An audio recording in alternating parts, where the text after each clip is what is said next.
Good morning, everybody. All right, state may call its next witness.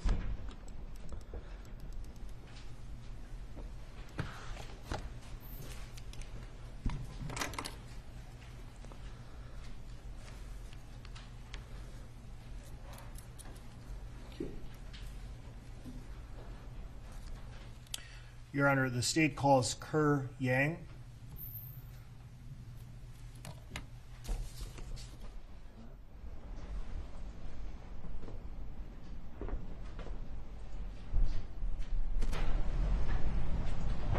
Again, we stand right here.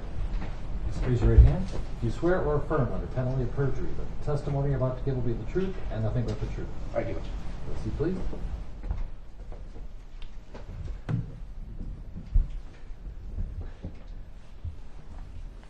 And first of all, if you feel comfortable doing so, we'd appreciate if you could remove your mask so you could be heard more clearly. Yes, sir. And then begin by stating your full name, spelling each of your names. My name is Kerr Yang. First name is spelled K-E-R, last name is spelled Y-A-N-G. Mr. Slisher. Thank you, Your Honor. Good morning. Good morning, sir. How are you employed? I am employed with the City of Minneapolis Police Department. How long have you been employed by the City of Minneapolis? I have been with the department for approximately 24 years. And what's your current position with Minneapolis? My current position is I am the Crisis Intervention Training Coordinator for the department. And your current rank? I hold the rank of sergeant. First, I'd like you to tell the jury a little bit about yourself. How old are you, sir? I'll be 50 this year. Okay. And you indicated you've been employed by MPD for 24 years? Approximately 24 years, yes. Could you please share with the jury your educational background? I received my bachelor in psychology and criminal justice. I received my master's degree in counseling psychology and my doctorate in general psychology. When did you complete your doctorate? I completed that back in 2014. Okay. And when you started, after you started with MPD, did you go through the academy? Yes, I did. Describe that experience. What year did you start? I started the academy as a cadet in September of 1996. I had to take some additional college courses because of the cadet program, and then from the cadet program, I went through the academy as a recruit. After you completed the coursework at the academy, did you enter the field training program? Yes, I did. And how long were you in that program? I believe it was approximately 6 months, 5 or 6 months. It's been a long time ago. So, after you completed your field training, what was your first assignment? I was assigned to, if my memory served me properly, I believe I was assigned to downtown precinct after I finished my field training. As a patrol officer? Yes, as a patrol officer. And how long did you serve as a patrol officer before being promoted to sergeant? I was a patrol officer for, I would say, if not including specialty unit 2, I would say a little bit over 10 years. Would you please describe for the jury some of the precincts to which you were assigned in your assignments before promoting to sergeant? I was assigned to downtown precinct. I was also assigned to the Police Activity League. I was also assigned to Housing Patrol, School Patrol, and 5th Precinct before I came to actually 5th Precinct, and when I got promoted, I was assigned to 4th Precinct during my supervisor orientation. I went to robbery for my supervisory orientation, and then I was assigned to downtown as a supervisor before I became the Crisis Intervention Training Coordinator for the training unit. Now, as a patrol officer, have you ever been in a situation where it's been necessary for you to use force? Yes. Have you ever arrested a suspect? Yes. Have you ever arrested a suspect who was reluctant to be arrested? Yes. You've had to handcuff people who are struggling? Yes.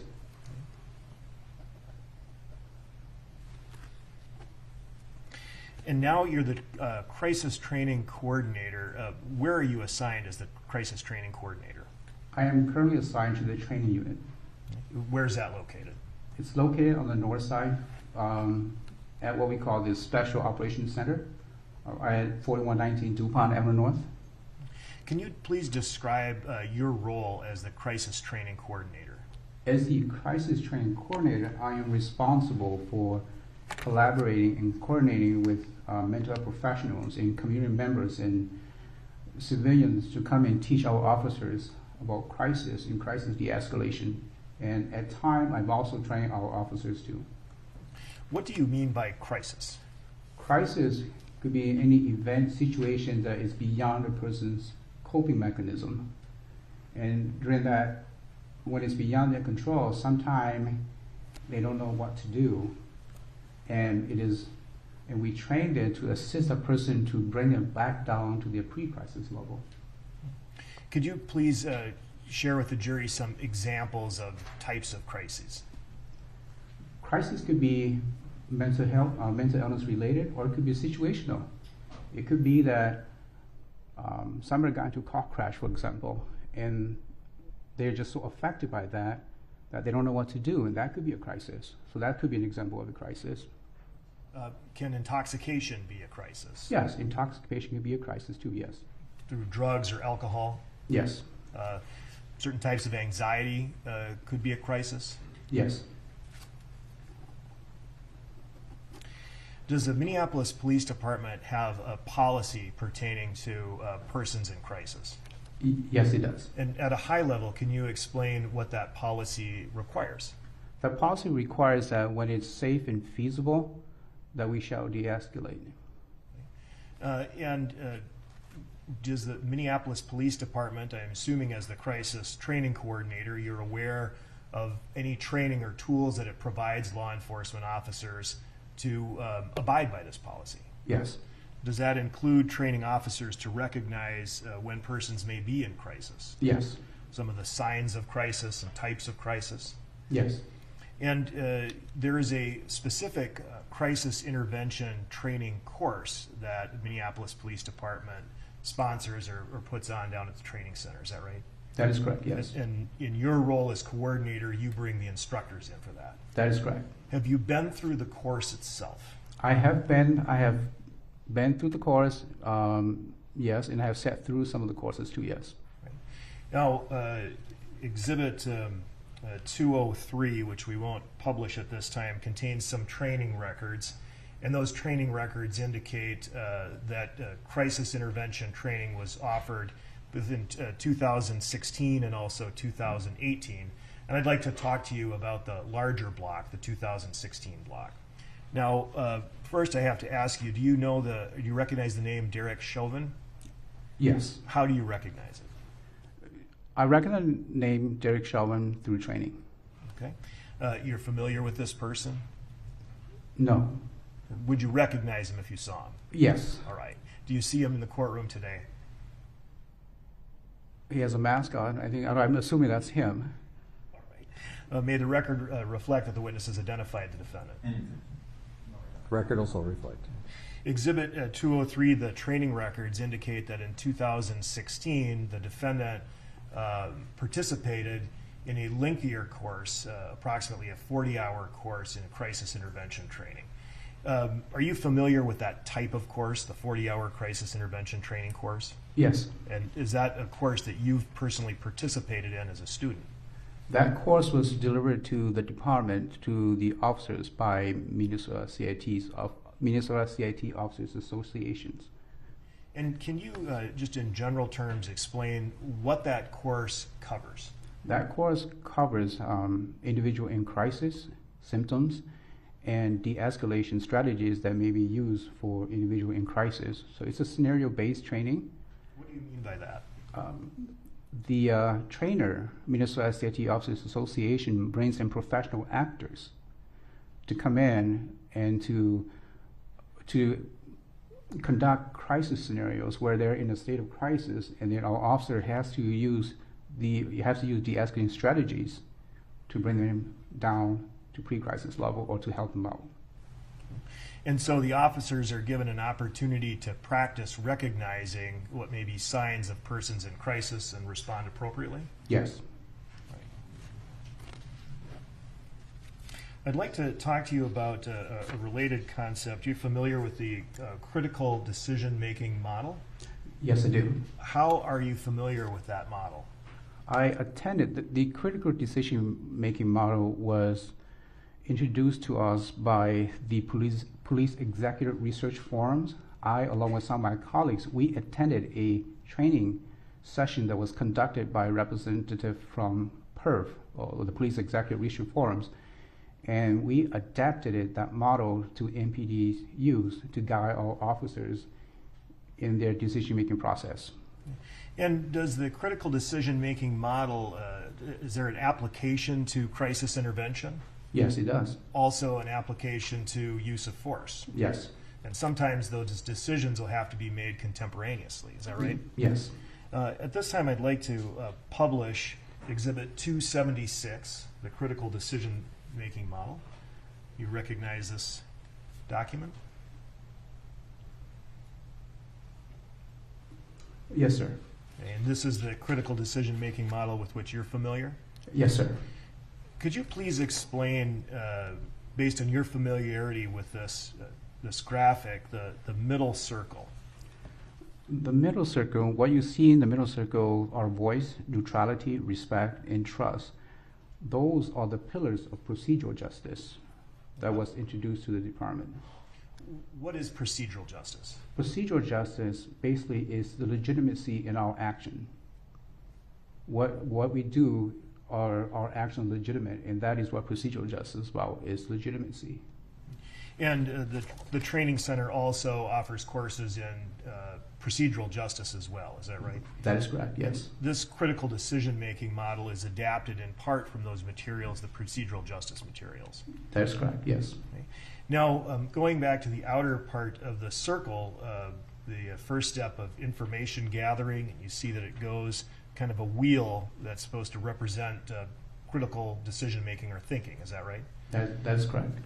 Would you please, we've heard a little bit about this critical thinking decision-making model already, but I'd like you to discuss how this works in the context of crisis intervention, starting with the first block. Starting is information gathering. We believe that this model has application not only for crisis, but especially for crisis. That is why it is part of our crisis curriculum. And the first circle, what you see there is information gathering. And information gathering is really crucial to what tactics or what decisions we're going to make. And information gathering could be based on dispatch, or it could be based on the own officer's observation. Observations of what? Observation of the scene, observation of the person, could be observation of the environment that is going on. So. And some of these observations, for example, could just be physical observations, right? The officer could look at the person and make some sort of an assessment as to whether or not there's a behavioral crisis. Yes. Listening, is that also important? Listening is important, yes. Any other information that an officer would generally assess or take in when considering whether a person is in crisis? Even listening, listening is key. Other observation, even touch, for example. If you observe hands is on the person, you can sometimes sense tensing up, and you can tell that maybe the person's in crisis or not. So. Then going to the next step, taking that information and potentially assessing it. What's the threat risk assessment block? Risk is the possibility that something bad or dangerous may happen, and threat, in a sense, is the danger, and whether that danger is going to cause harm or not. Now, with risk, you say it's the potential, right? So it doesn't necessarily mean that the person is being threatened or themselves is threatened. Is that right? That is correct, yes, sir. It's just the mere possibility. And many people could present some sort of a risk. Everybody presents some sort of a risk, right? Yes. And it's up to the officer in the information gathering to determine whether that risk is small, large, or elevates to a threat. Sustained. And how does the, I apologize, Your Honor, how does the officer then assess whether or not a risk is small, large, or could develop into a threat? That is up to the officers and the totality of circumstances and information they have at that time. The next step then, after the threat or risk assessment, authority to act, could you please describe how that step is taken in the context of crisis intervention? The authority to act is based on our policy, and also based on state statutes and case law too, for individual in crisis. And those are some of the authority that we have in handling people in crisis. Some of those policies and the authority could include the use of force policy, Yes. the de-escalation policy, Yes. and the crisis intervention policy. Yes, sir. The next step then, goals and actions. Please describe the thinking model in terms of crisis intervention regarding goals and actions. Goals in action is also contingency on based on the information. Really, the ultimate goal in action of somebody in a crisis is to see if that person needs help and what kind of help. Does that person need to go to the hospital, or does the person can be turned over to somebody that has the authority to watch over that person? So it's really to go for somebody in crisis is determined to see if that person needs help. And then the next block in terms of crisis intervention, review and reassess. Could you please describe how that works in this scenario? Review and reassess is as information becomes available, we continuously review and reassess the situation to see if our technique on de-escalation or other technique is working. If it's not working, then we adjust our technique and our strategies. Okay. Could you also then go backwards and adjust your goals and actions? Yes, you can. So, for example, if initially the goal is to arrest someone, after taking in information, if you determine the person needed medical attention, could you act on that? Yes. And then what would the action be if the person was in need of medical attention? That would be the immediate goal for us. If somebody's in need of medical attention, then we give them medical attention. Okay. And then that would also relate to backwards to the authority to act, is that right? Yes. Looking at the policy, and there's a duty to provide medical attention in the policy, right? Yes. Now, how is this critical decision-making model imparted to Minneapolis police officers in the training program? We believe in the application of these critical decision-making models. So I introduced this model with approval, of course, to the department in 2018. And you know, you've been in the situation where you've had to use force before. You were in the field for a long time. Do you have an assessment as to whether or not this model is useful in the field? I believe it's useful. That is why we introduced this model and introduced it to the officers. And is it practical? It is practical. Yeah, I believe it is practical. And can you explain how so? I mean, some of these situations involving police officers occur fairly quickly. Is that right? That is true. Is it possible for a police officer to use this critical thinking model in the field when when events are unfolding quickly? It is possible. Through rehearsing and reusing this model, it will almost be like it could be almost like memory. And when we talk about fast evolving situations, I know that they do exist, they do happen, but a lot of the time we converse of that is that a lot of the time we have the time to slow things down and reevaluate, reassess, and go through this model. Do you provide this training because you believe it works? I will provide this training because I believe it works, yes. Thank you. I have no further questions. Mr. Nelson.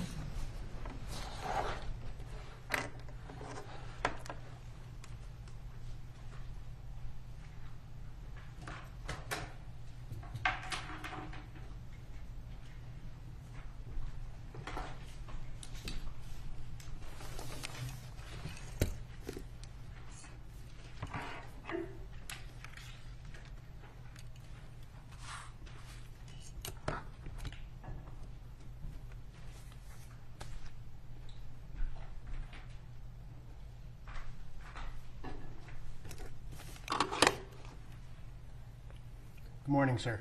Good morning, sir. Thank you for being here with us today. I have a few follow-up questions. So your role with the Minneapolis Police Department is currently training officers involved in the crisis intervention techniques, That's correct, sir, yes. as well as the critical decision-making model, correct? That's correct, sir. And you assisted the Minneapolis Police Department in developing its policies and procedures surrounding both the crisis intervention technique as well as critical decision-making policies, right? Yes, sir. Right. You said you introduced these policies with the approval from the chief or the higher-ups, right? It has to be approved before we can deliver this training, yes. Right. And these trainings then ultimately helped form some policies of the Minneapolis Police Department. Yes, but not the critical decision-making model. It's not in the policy. Right. But the crisis intervention technique is in the policy. Crisis intervention is in the policy, yes. Okay. So, and you have a long career as a police officer, both in the field and also in the training and investigation units. And so you have your own personal experiences in dealing with people out on the street, right? That's correct, yes, sir. Now, are there situations in your own experience where you've had to use force on someone and other people observing the use of force don't like what you're doing? Yes, sir. Okay. And in fact, I believe you would describe sometimes that the public doesn't understand that police actions can look really bad. That's correct, sir, yes. Right. But they still may be lawful even if they look bad, right? Yes, sir. And part of the whole goal of the crisis intervention technique or policies is to not only deal with the suspect, but also other people who may be watching, correct? That's correct, yes, sir. And so in situations where citizens or bystanders start to congregate and watch what police are doing, you would agree that that could potentially become a crisis for those observers. Potentially, yes. And you train officers in how to deal with those situations, right? That's correct, yes, sir. When we look at the critical decision-making model, not policy, but when we look at the critical decision-making model, that is what you would describe as a rapid, very dynamic model, right? Yes, sir. It's not just focusing on one particular thing, it's assessing many, many things that are happening in the context of an arrest, right? Yes, sir. And some of those things could be the interactions that you're having with citizen observers, right? Yes. And the training that you provide, there are materials that the department maintains, correct? That's correct. So I'm going to ask the court to just display to the witness. I can switch this here. What has been marked as Exhibit 122. Do you recognize this to be training materials prepared by the Minneapolis Police Department Crisis Intervention Team? Yes, sir. All right. And so I'm going to just go.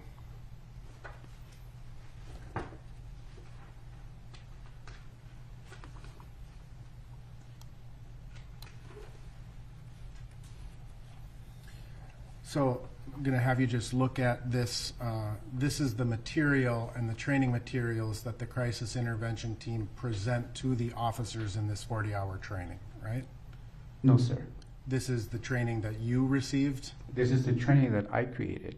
It wasn't delivered to Chauvin or the other officer. Okay, so this is something that you created to train Minneapolis police officers? Yes. All right.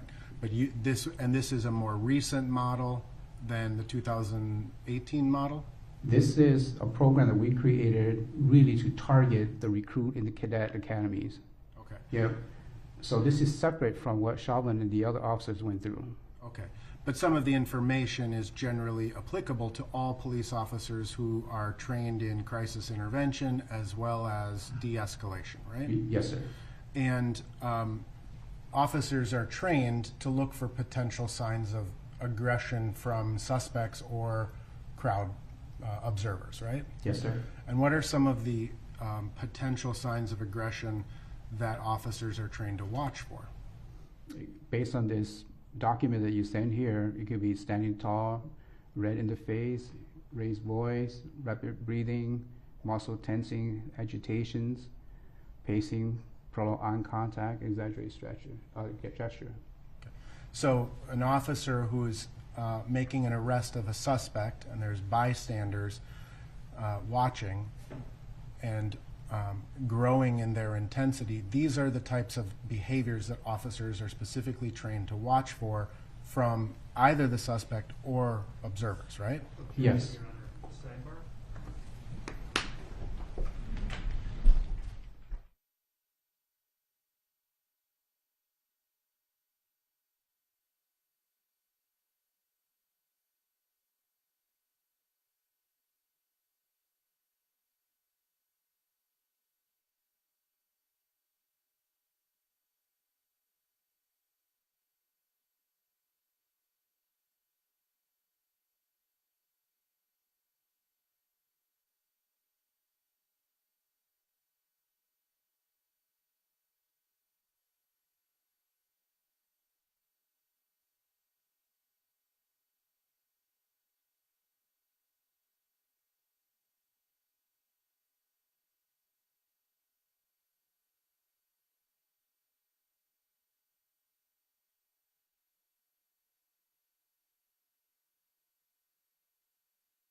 Rephrase.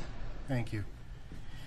Mr. Yang, as a part of, or excuse me, Sergeant Yang, as a part of your role in the Minneapolis Police Department, do you train both cadets, recruits, as well as veteran officers?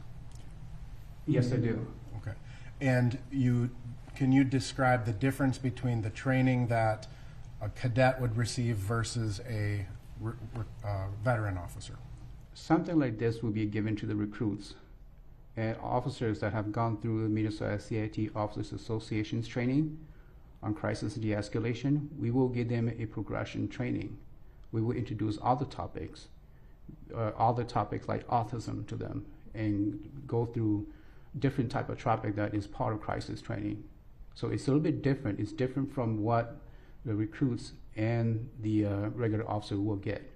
Now, the information that is presented to recruits versus veteran officers, is it generally the same type, broad categories of information? It's possible the same, yeah, similar. We want to be consistent, so it's similar, yes. Right.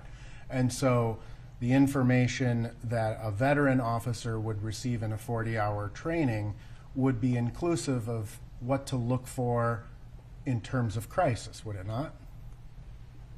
Yes. Right. You would train officers on the policy about crisis intervention, correct? Yes. You would train them about what to look for when a person is in crisis, right? Yes. Are you talking about recruit training or the veteran officer? Veteran officer. The veteran officers, are you referring to the 40-hour training? Or Yes. 40 hours training. I have nothing to do with the 40-hour training for the veteran officer. That's Minnesota CIT Officers Associations. Okay. So you don't know any information that the veteran training officer, the veteran officers would receive? I do know some of it, but not the entire curriculum. Okay. You've trained veteran officers yourself? I do, but not in the 40-hour week. Understood. But in the refresher type In courses? the refresher type course, yes. Right. And in the refresher type courses, do you discuss with officers the policy of crisis intervention? Yes. Do you discuss with officers the signs to look for, both in terms of suspects as well as individuals observing? Especially the suspects. Especially the suspects. Yes. But ultimately, you would agree that that training also includes the critical decision-making model, right? Yes. And the critical decision-making model is not limited to or focused on simply the suspect, correct? He's back onto a topic where he can lead now. Correct? I'm sorry.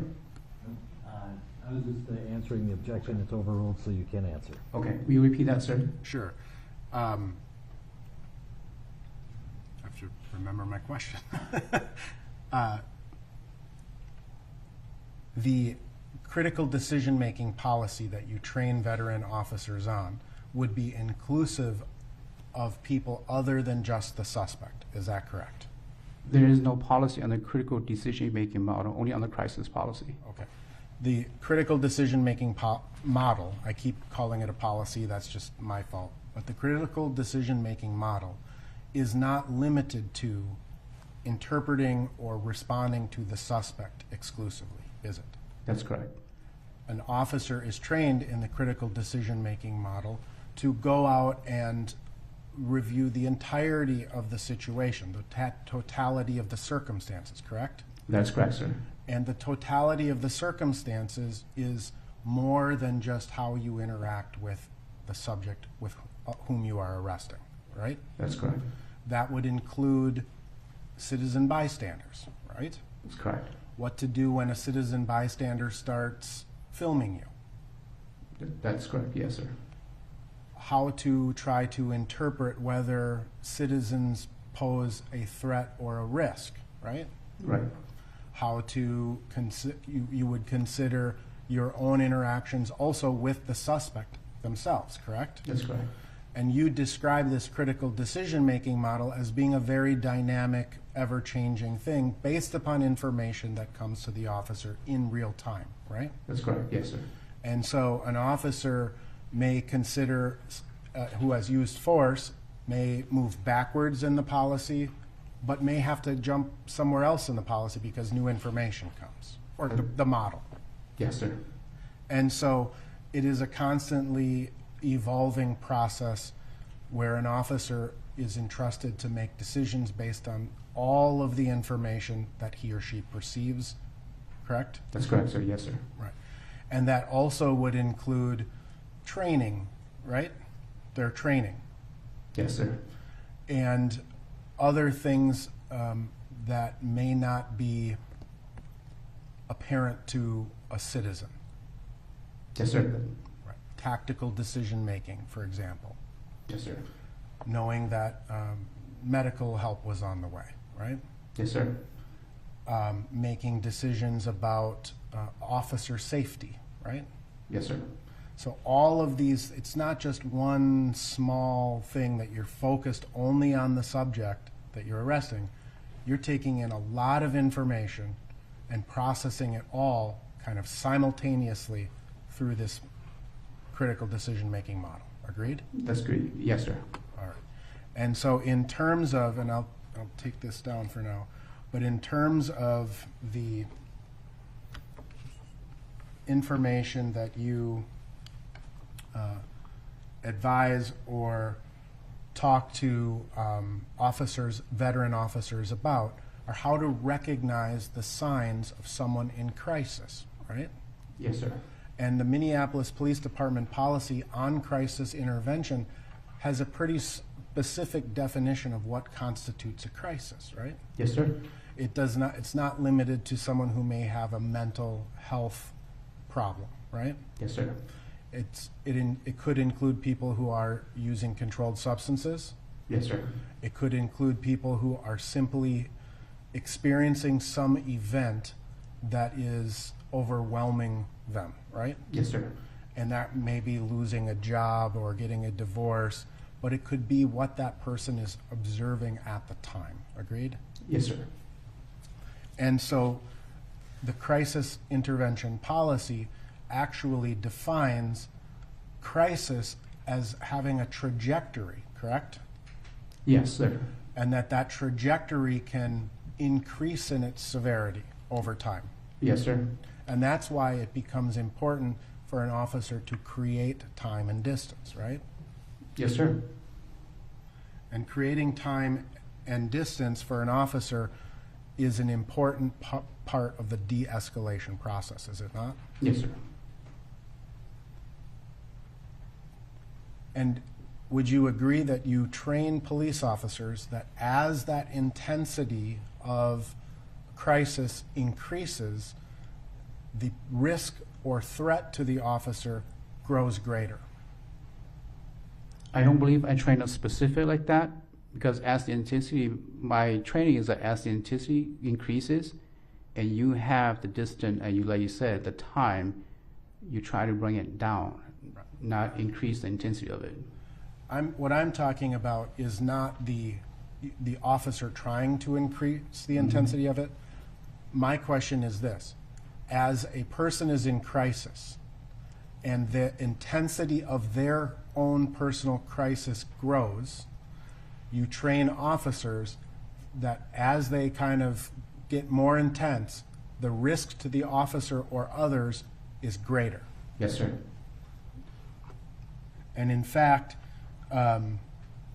officers are trained to respond to that in a variety of ways, right? Yes, sir.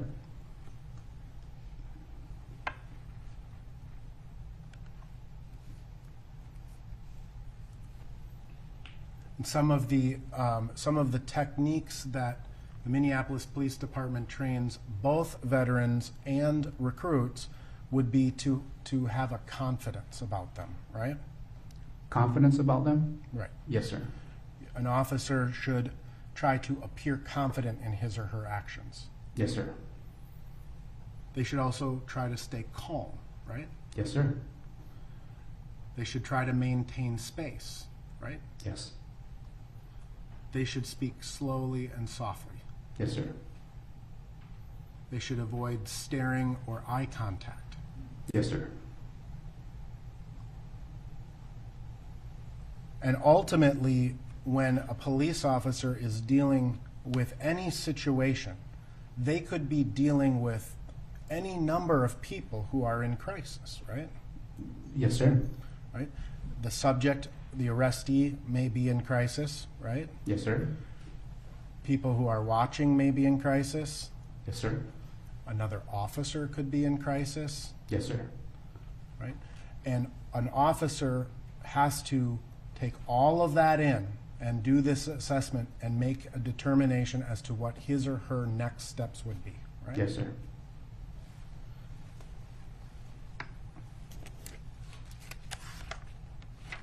And the observations of the officer in that situation, I think you described on direct examination, you described that an officer will also take into and apply to the critical decision-making model his or her own sensory perception. Yes, sir. So the touch of feeling a suspect be tense, right? Yes, sir. Or loose, right? Yes, sir. What they may hear comes into play. Yes, sir. So if they hear people threatening them or potentially threatening violence, that goes into that critical decision-making model as well. Right? Yes, sir. And oftentimes, the scene of an arrested individual is very tense, right? Yes, sir.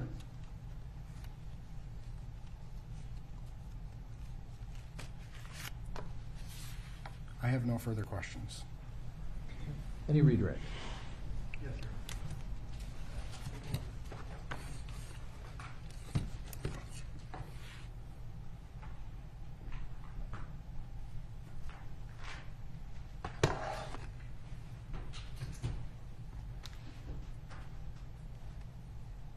If we could publish Exhibit 276 again, please.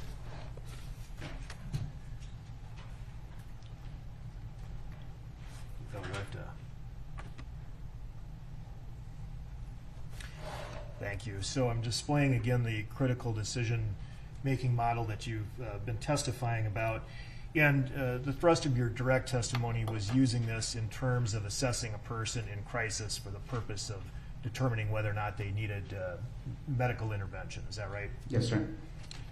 Now, in discussing this, and I guess relating it to some of the broader force concepts that defense counsel was questioning about, again, all of these things must be taken into account when deciding the next step. Is that right? Yes, sir. And the officer always has to keep in mind their authority to act. That's one of the parts of the model. Is that right? Yes, sir. Now, defense counsel asked you if the officer should just focus on one small thing.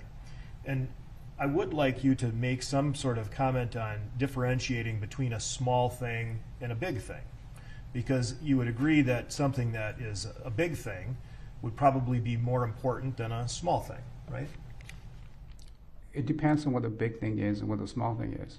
Well, for example, if we're looking at assessing somebody's medical condition, right, for the purpose of rendering emergency aid, would that be a big thing or a small thing?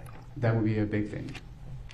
If then that is contrasted with, say, a 17-year-old filming you with a camera, would that be a big thing, the filming, or a small thing? The film would be a small thing. And so then if you're taking all of the situations, all the circumstances into account, you have a big thing and you have a small thing, you're again looking at your authority to act, and that's policy, right? Yes, sir.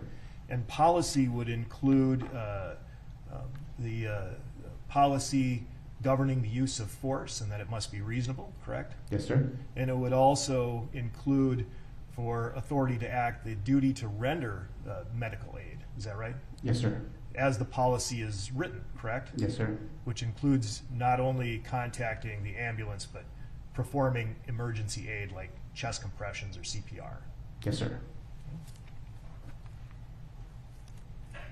Nothing further. Anything further? Briefly, please. Sergeant Yang, in terms of the critical decision-making model, again, you're analyzing all of these things, medical aid, threats from citizens or observers, whether people are recording, what you're seeing, what you're feeling. It all is premised on whether it is safe and feasible to do something, correct? Yes, sir. Nothing further. Anything else? No, Your All right. Thank you, Sergeant. You are excused. Thank you, Your Honor. Okay.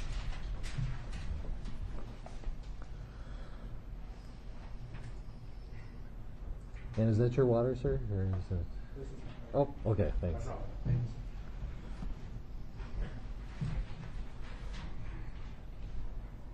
All right, next witness, please.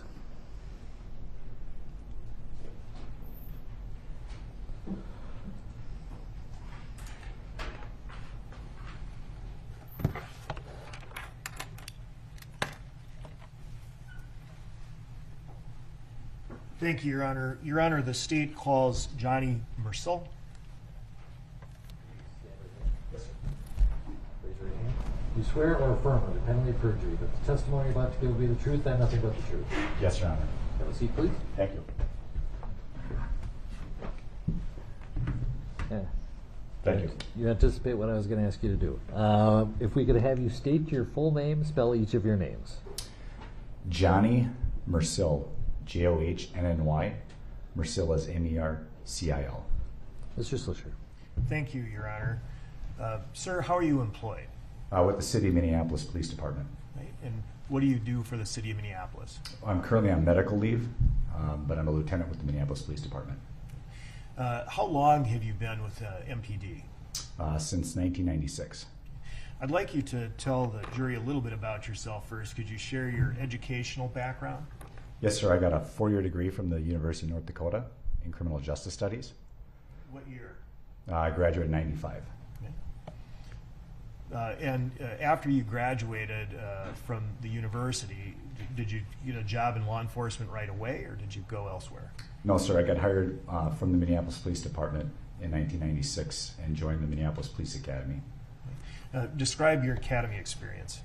I was a cadet, so we did a combination of the police academy along with college courses to qualify for the Minnesota post test. Did you take and pass the post test? Your Yes, sir. Licensed peace officer? A little bit, so we don't talk over each other. Yes, Your Honor. All right, thank you. Yes, sir. All right. After you completed your coursework with the academy, did you go into a field training program? Yes, sir. How long were you in that program? I believe it was about 4 months at that time. And then you received your first assignment as a police officer, is that right? Yes, sir. Can you please tell the jury what your first assignment was? Where were you and what were your duties? Yes, I was a patrol officer assigned to the 3rd Precinct, which is southeast Minneapolis. And duties are patrolling the streets, answering 911 calls. Okay. How long did you serve as a patrol officer in the 3rd Precinct? Initially for a couple of years, and then I went to the community response team, which is a plainclothes unit. What is it's also referred the community response team? I've heard it called the CRT. Yes, sir. Well, CERT team. CERT team. What does that do? They respond to the local community's concerns about crime, prostitution, drug dealing, gang activity. How long were you with the CERT team? I did that for about 3 years. And then what was your assignment afterwards? From there, I went to the Mounted Patrol unit, and that was technically downtown unit at the time. What does the Mounted Patrol unit do? We patrol on horseback, mainly crowd control. For busy times in Minneapolis, we focused on bar close in downtown Minneapolis. Yeah, how long did you do that? Full time for about 1.5 years, and then I went to patrol in downtown Middle Watch, the precinct. Okay. How long were you in the downtown Middle Watch assignment?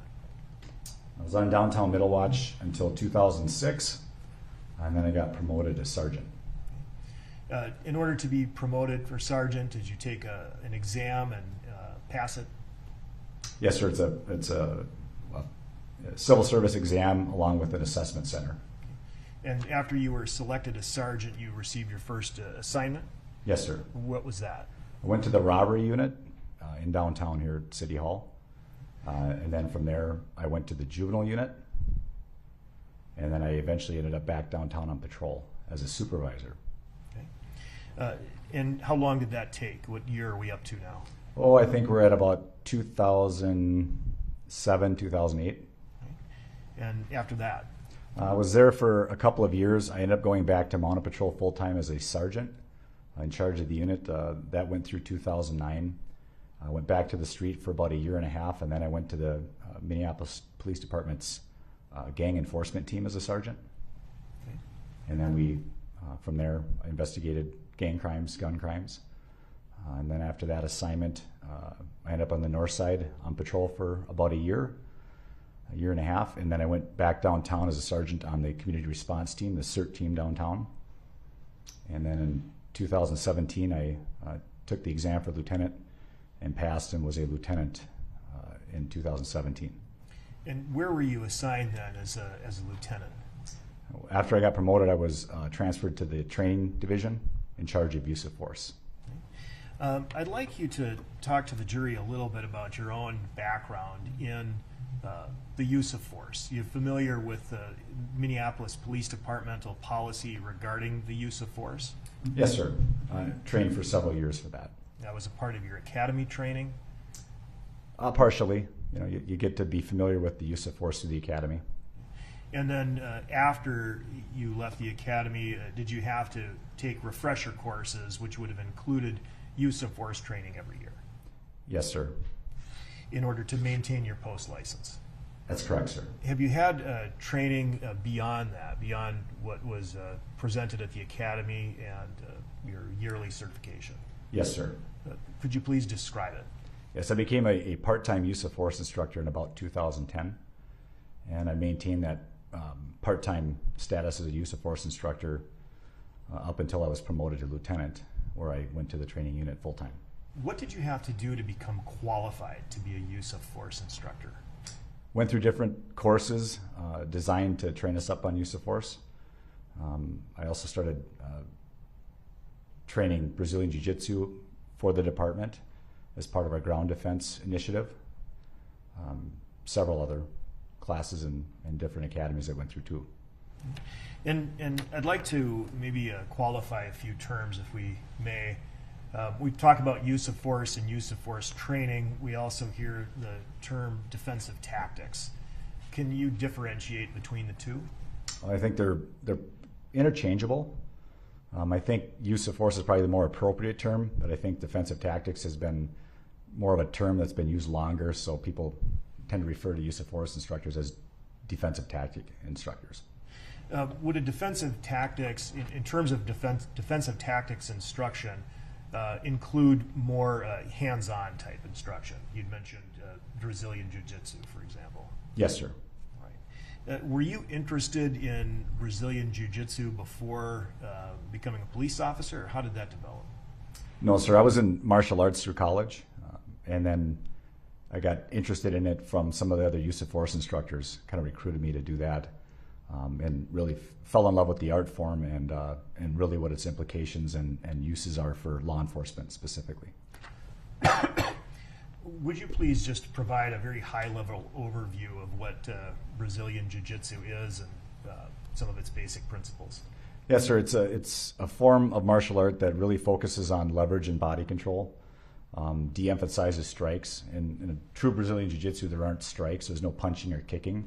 It's using your body weight, kind of like wrestling, and joint lock, manipulation, neck restraints, things that, pain compliance as well as physical body control to get people to comply. So you use that phrase, pain compliance. What is that? Pain compliance is using a technique that causes the person you're using it against to have pain, so they comply to your whatever it is you're asking them to do. So if we were to use an example maybe from childhood, you're familiar with the game Mercil? Yes, sir. Right, where you lock fingers and twist down and then somebody has to submit. Is it similar to that? Yes, sir. All right.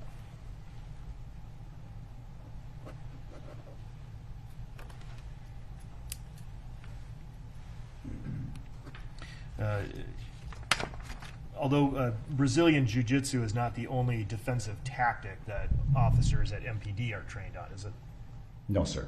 It's just one of a variety of different tools that can be employed to deploy force. Is that right? That's correct. For the purpose of enforcing the law, correct? That's correct. Then, as a use of force instructor, after you became certified, did you have to become knowledgeable in all the relevant departmental policies and procedures regarding the use of force, the 5-300 series? Yes, sir. As well as state law governing the use of force, which is largely integrated into Minneapolis departmental policy. Is that right?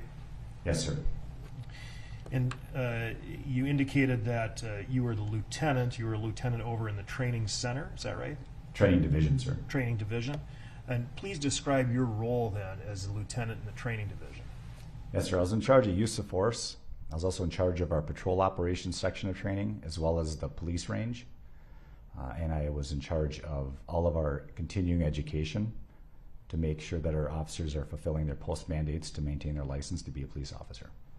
And as part of that, to make sure that you're properly reporting to the post board, you keep records, sign-in sheets, and whatnot of particular officers having completed training. Is that right? That's correct. And those training hours are collected and reported into the Workforce Director program? Yes, sir. Right, so you have an accurate record of who's been trained in what. Is that right? Yes, sir. And is it when you're the lieutenant of the training division with use of force, are you coordinating both pre-service and in-service training? Yes, sir. The pre-service side would be use of force, the range, and patrol operations.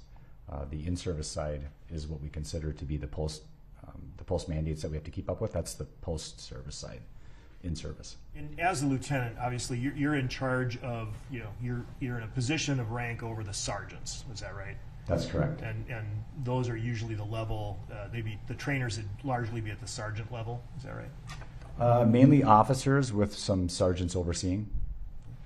As the lieutenant and the person in charge of this training, are you familiar with the curriculum that is imparted upon both pre-service and in-service trainees.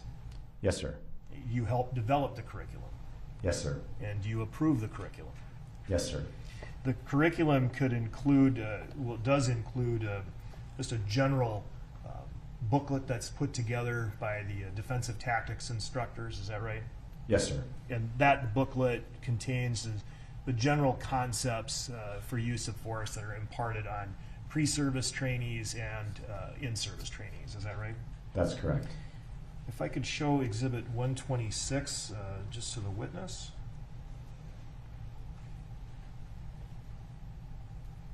All right, I'm showing you what's been marked for identification as Exhibit 126. It's labeled Minneapolis Police Department Use of Force Manual, Academics, and Techniques, produced by the MPD Defensive Tactics Team. Are you familiar with this document and its predecessor documents? Yes, sir. Does this document contain sort of the general curriculum and knowledge that's imparted upon MPD pre-service and in-service trainees? Yes, sir. Offer Exhibit 126. 126 is received. And we won't publish that at this point. And do you also participate in and approve various classroom PowerPoint training sessions that are imparted upon both pre-service and in-service trainees? Yes, sir. And at this time, just to the witness, I would like to show what's been marked for identification as Exhibit 119. Exhibit 119 is a slide deck that's labeled 2018 Defensive Tactics in Service. Is that right? Yes, sir. If you could show the witness the second page.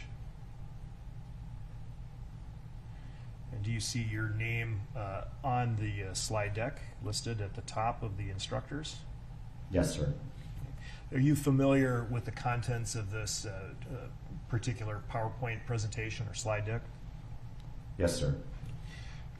Did you help create it?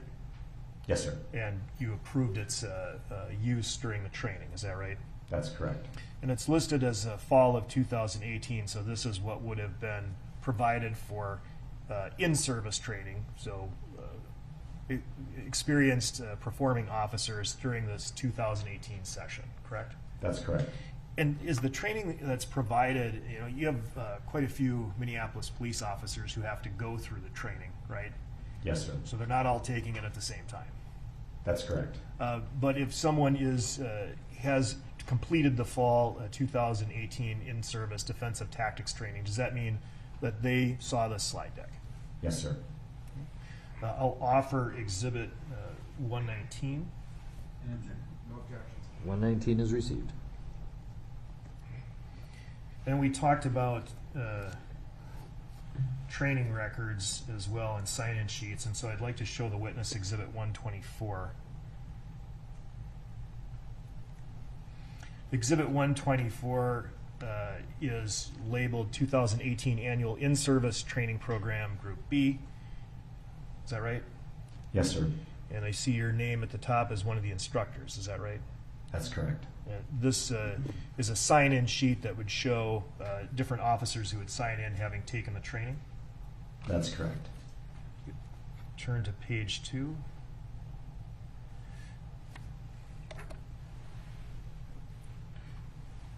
Do you see the name Derek Chauvin on this training roster? Yes, sir. Are you familiar with that name, Derek Chauvin? Yes, sir. Chauvin, I'm sorry, Derek Chauvin. Do you would you recognize Mr. Chauvin if you saw him in the courtroom today? Yes, sir. Do you see him today? I do, sir. Would you please point to him and describe what he's wearing? Yes, sir. He's got a dark blue tie, light blue shirt, and a gray jacket. May the record reflect the witness has identified the defendant. It will. Go back to page 1. And at this time, I will offer Exhibit 124. 124. 124 is received. Permission to publish 124. Right. If you could highlight the instructor block and title. All right, again, you see that this is the 2018, this training was provided on October 1, 2018, is that right? Yes, sir. And you are listed as one of the trainers, correct? That's correct. And if you could go to page 2 and highlight, please.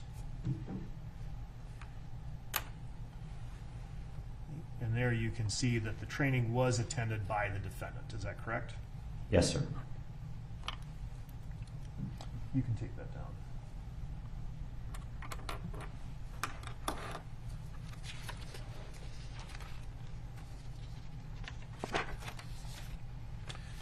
How many times do you think you've provided training like what we saw in the exhibit to various officers over the years? Hundreds of times, sir. And is this a slide deck that you identified as being the 2018 version fairly consistent with prior versions of the use of force training you've provided? The documentation, sir? Yes. Yes. So when you do use of force training, there are generally two components, right? There's a classroom component, and then there would be, more of the tactical component, practical exercises. Is that right? That's correct. And what we saw in the exhibit was the classroom component. I believe so. Okay. Well, what I'd like to do now is publish Exhibit 119. And just like you've done hundreds of times before, I'm going to have you explain some of the selected slides to the jury. All right? Yes, sir. All right. Please turn to page 2, 119. And again, you can see your name listed on this in-service training as one of the instructors. Is that right? Yes, sir. And turn to page 4. Page 4 of this slide deck contains a policy reference. Is that right? Yes, sir, it does. And you testified that you're familiar with the policies, the use of force policies. One of the objectives of training is to impart the policies, teach those policies to the attending officers. Yes, sir. And so this is from the Minneapolis Policy Manual 5-301. Could you please describe to the jury what this slide is intended to convey? Yes, sir. Looks like there's 3 bullet points. The first one is sanctity of life and the protection of the public. That is the cornerstone of our use of force policies is the sanctity of life and the protection of the public. Also, clear and consistent force policies. We like our policies to be easily understood. And then the use of force standards do fall under the Fourth Amendment reasonableness standard. And since we're talking about use of force, I'd like to turn to page 7 of the exhibit, 119. When we talk about use of force, explain to the jury what is force. It's listed on this slide here. Intentional police contact involving any weapon, substance, vehicle, equipment, tool, device, or animal that inflicts pain or injury to another, physical strikes to the body, physical contact to the body that inflicts pain or injury, or restraint applied to manner or circumstance likely to produce injury. So you train officers that restraint is a form of force, is that right? Yes, sir. And when applying force or applying restraint, the restraint has to be reasonable, correct? Correct. And it has to be reasonable at the time it starts and the time it stops? Correct.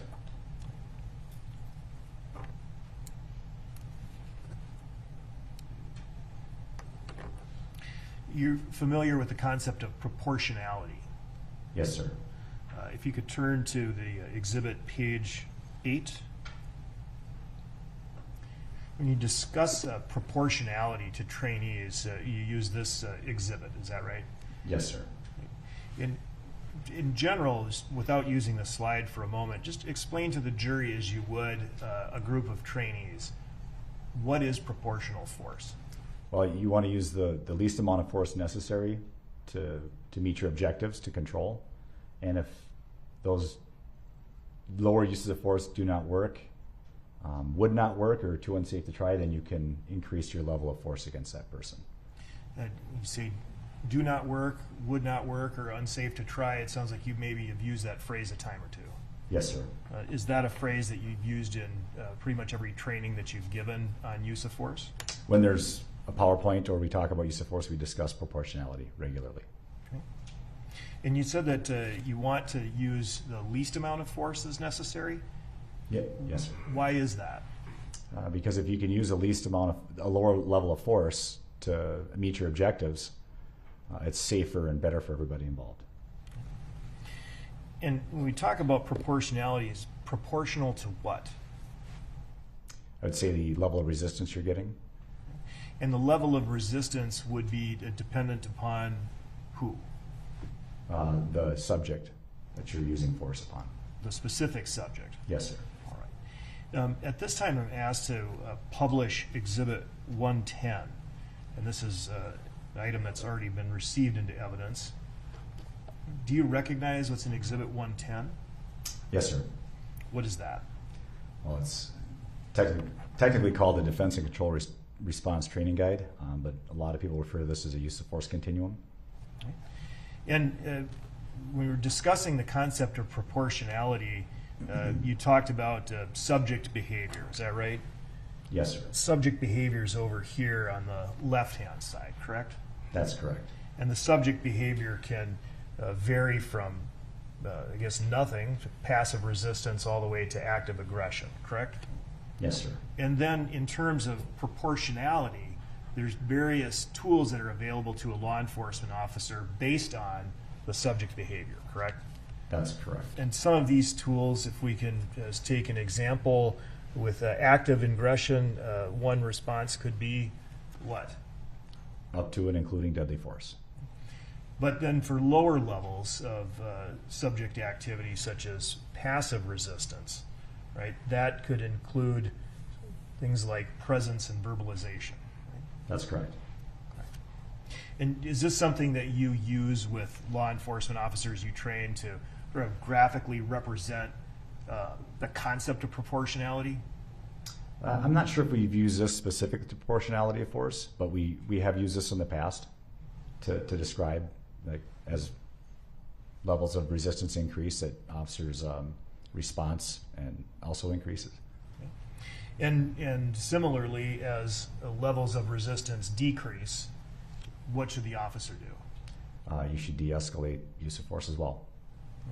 And that's actually listed on this response and control guide, isn't it? Correct. If you would clear that, Your Honor.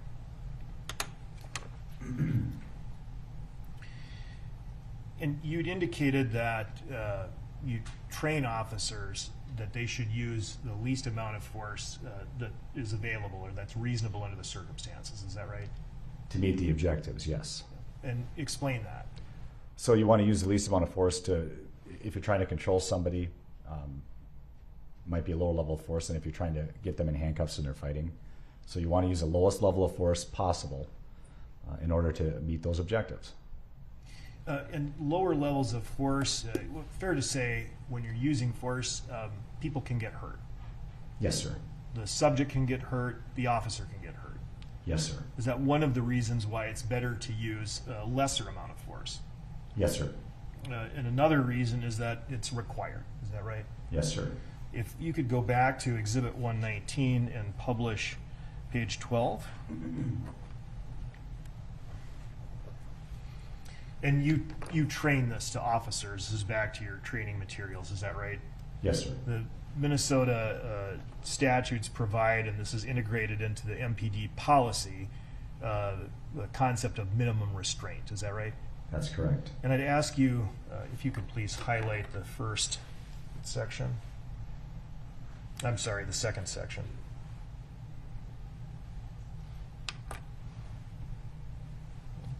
All right. What does the policy and the statute provide regarding the amount of restraint that can be used on an arrested subject? The first line talks about the officer making the arrest may not subject the person arrested to any more restraint than is necessary for the arrest and detention. What does that mean? Means the minimum amount of force that you need to accomplish the objective of arresting and detaining somebody is what you should use.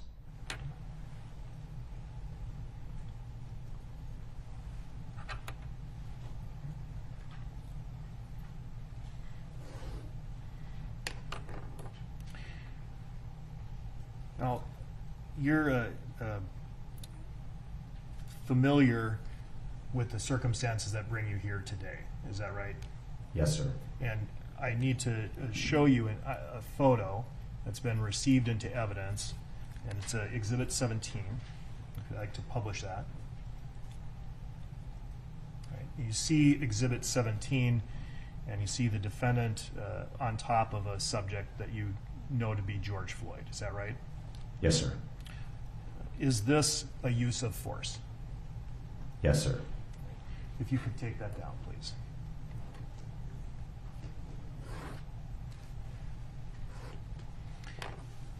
I want you to discuss, in terms of using force and using it safely, what you teach your trainees about sort of the frailty of the human body.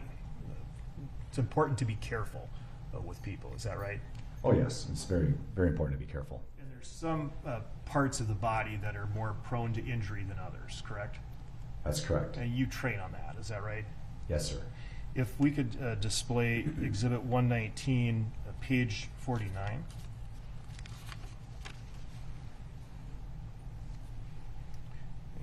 Now, this is from strike training, is that right? That's correct. But is it generally helpful in describing what some of the more sensitive parts of the human body are as you train Minneapolis police officers? Related to strikes, yes. Could it be related to other types of restraint as well? I think you could stretch that some. I don't know exactly how to. What's the question exactly again? I'm sorry. Is it fair to say that the areas that are marked in red, the red zones, are more prone to injury than other parts of the body? That could be serious. Yes. So, for example, the neck Yes. and the head Correct. and the sternum of the chest. Is that right? Yes, sir. And this wouldn't just pertain to strikes. It could also pertain to pressure, couldn't it? Yes. Is that something you probably knew before you even did any use of force training? Yes, sir.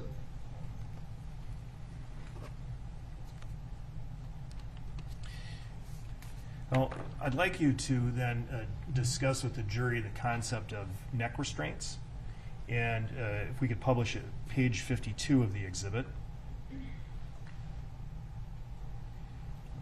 And looking at the time period that you were doing this training, neck restraints were authorized by MPD policy, correct? Yes, sir. Can you please describe the training that you provided to Minneapolis police officer regarding the use of neck restraints? Yes, sir. We'd go over the techniques, definitions of neck restraints, and we'd go through different reps of the neck restraint to get the officers comfortable in doing it. Could you just give the jury an overview of what a neck restraint is? Yes, sir. So neck restraint is constricting the sides of a person's neck, and they refer to it as a vascular neck restraint. So you're slowing the blood flow to and from the brain with the intent to gain control of a subject.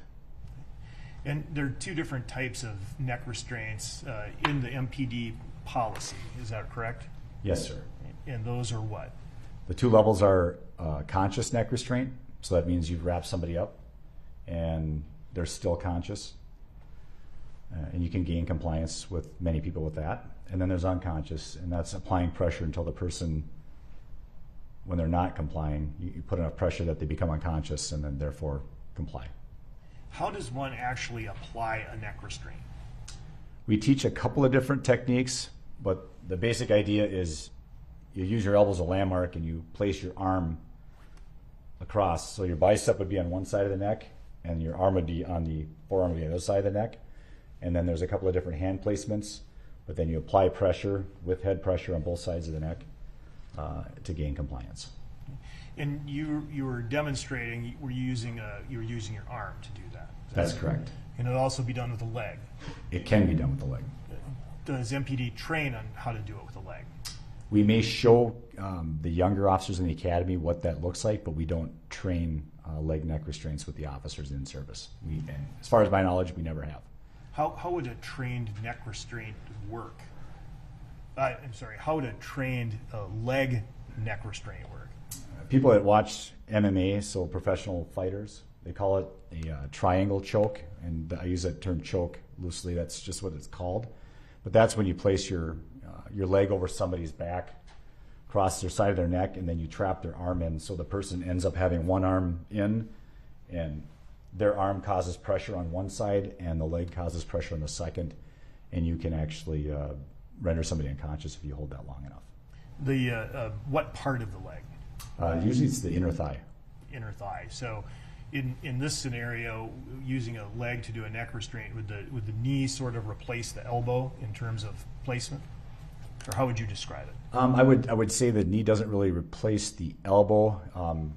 Your thigh would be across the side of somebody's neck, your leg across their back, and you protect the airway really with the space that's created with their arm being pinned in there. If you could please display the next page, page 53. Use of neck restraints. Can you describe, in using those concepts of proportionality, when it's authorized to use a neck restraint of the two different varieties? Yes, sir. On subjects who are actively aggressive, which means assaultive, they're actively resisting and other techniques haven't worked, you can use it then. And then on the bottom it says no, that you can't use it against subjects who are passively resistant. And if you could go to the next slide, page 54.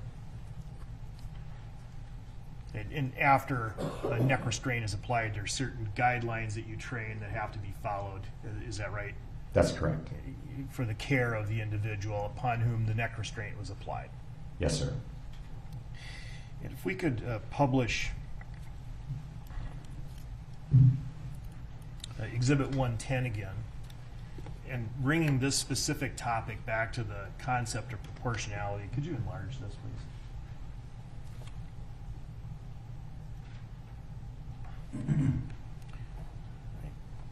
Do you have one of those stylus up there? Oh, I guess I do. You can touch the screen and make a mark here. Unconscious neck restraint. An unconscious neck restraint is when the person would actually be rendered unconscious, correct? That's correct. And intentionally so. Yes, sir. Could you please underline unconscious neck restraint as you see it in this response and control guide? Yes, sir. And what subject activity, what level of subject activity would be required to use an unconscious neck restraint? Well, according to this chart, it's in the red area, so it would be active aggression. Okay.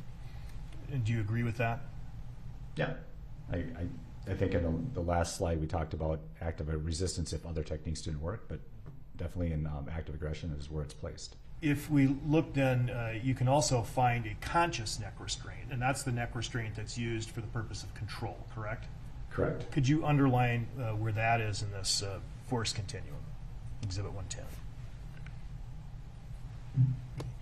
And so the conscious neck restraint is authorized in circumstances where there's, in fact, active resistance. Is that right? Yes, sir. Okay.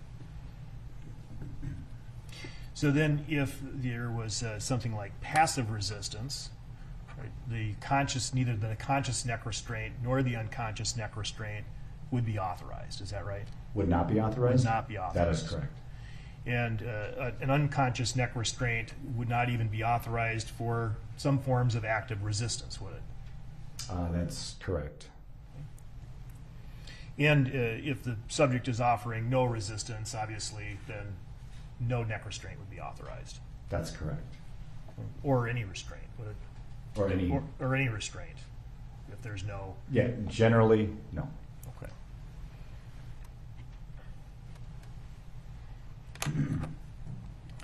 In addition to the classroom training, you actually teach officers, show them physically how to do these sort of neck restraints? Yes, sir. At this time, I'd like to republish Exhibit 17. Sir, is this an MPD trained neck restraint? No, sir. Has it ever been? Not to my neck restraint. No, sir. Is this a MPD authorized restraint technique? Knee on the neck would be something that does happen in use of force that isn't unauthorized. And under what circumstances would that be authorized? How long can you do that? I don't know if there's a time frame. It would depend on the circumstances of the time. Which would include what? The type of resistance you're getting from the subject that you're putting the knee on.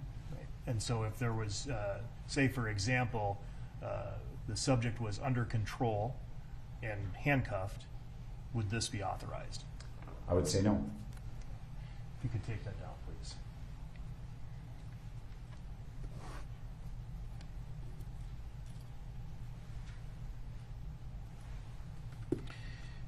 Continuing in this defensive tactics presentation, if you could go back to Exhibit 119, page 56. You also teach officers the proper handcuffing and techniques, is that right? Yes, sir. And according to the handcuffing techniques, they're to be handcuffed behind the back, and the handcuff is to be double locked. Sure.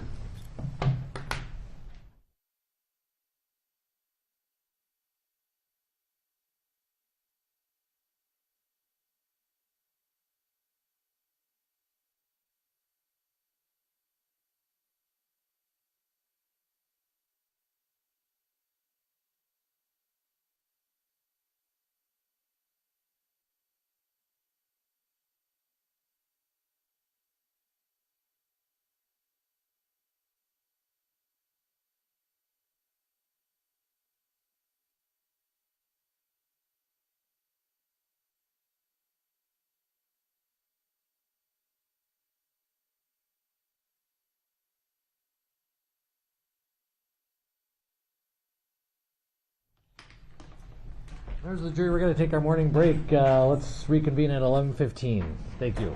Lieutenant, you can step down for now. Thank you, sir.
Just a reminder, Lieutenant, you're still under oath. Yes, sir. Mr. Susher. Thank you, Your Honor. Sir, when we left off, you were looking at Exhibit 119, page 56, and we were starting to discuss what your training is regarding handcuffing. Could you please explain to the jury how you train Minneapolis police officers in handcuffing techniques in the use of force?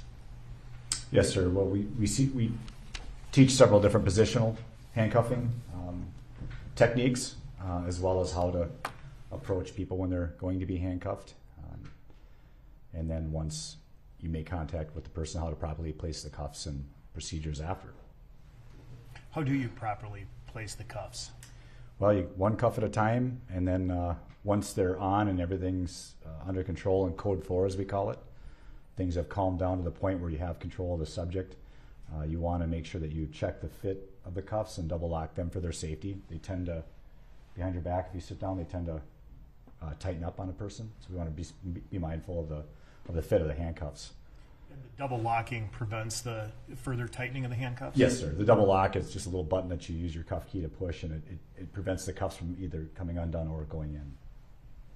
And there's several different positions that an officer can be in when they're handcuffing a suspect. Is that right?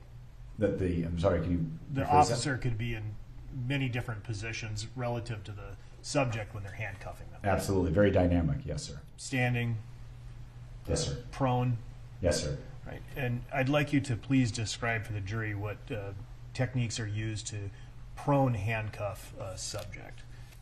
With prone handcuffing, we want to make sure that we isolate an arm, and a lot of times we teach the officers to use a knee to control their shoulder. Generally, you put one knee on each side of the arm, so one would be on the upper shoulder, one about middle of the back, excuse me, and then isolate that arm, present the wrist for cuffing, and then handcuff. And a lot of times when you're doing the prone cuffing, you do that with a partner preferably. It makes it a lot easier to control a person. And if someone is handcuffed and you're using your knee on their back or shoulder to gain control, do you leave it there for an extended period of time? It depends on the circumstance. You can leave it there for a longer period of time, depending on the resistance you get. And what would signal to you as a trainer when you're supposed to release your knee? When their behavior de-escalates their resistance. Relative to the handcuffing? That's correct, sir. Yes. Yeah, Compliance. no. So once you've accomplished the handcuffing, once the subject's actually been handcuffed, is that the appropriate time to release your leg? Not necessarily. Why? When people are handcuffed in the prone position, they can thrash around, writhe around, and they do present a little bit of a threat. They can kick, bite, some other things. So control doesn't end with handcuffing always. If the subject is resisting, correct? That's correct. The mere possibility that it's potential that a subject could resist like that, kicking, is that justification to leave your leg in place? No, sir. I would say you need behavior that would lead you to leave your knee there. So once the subject is handcuffed and compliant or not resisting, is the officer to remove their knee? That would be an appropriate time. And how long then is the person, the subject, to be left in the prone handcuff position once they're compliant? It depends on the circumstances that you're involved in with this person and the surrounding environment. So assume the circumstances that I just stated. The subject is prone, handcuffed, and no longer resisting. I think when it's reasonably necessary, you have the time to do it, then you should get them in a different position. What position is that? It depends on circumstances, but you can put them in the recovery position on their side. You can sit them up. You can stand them up.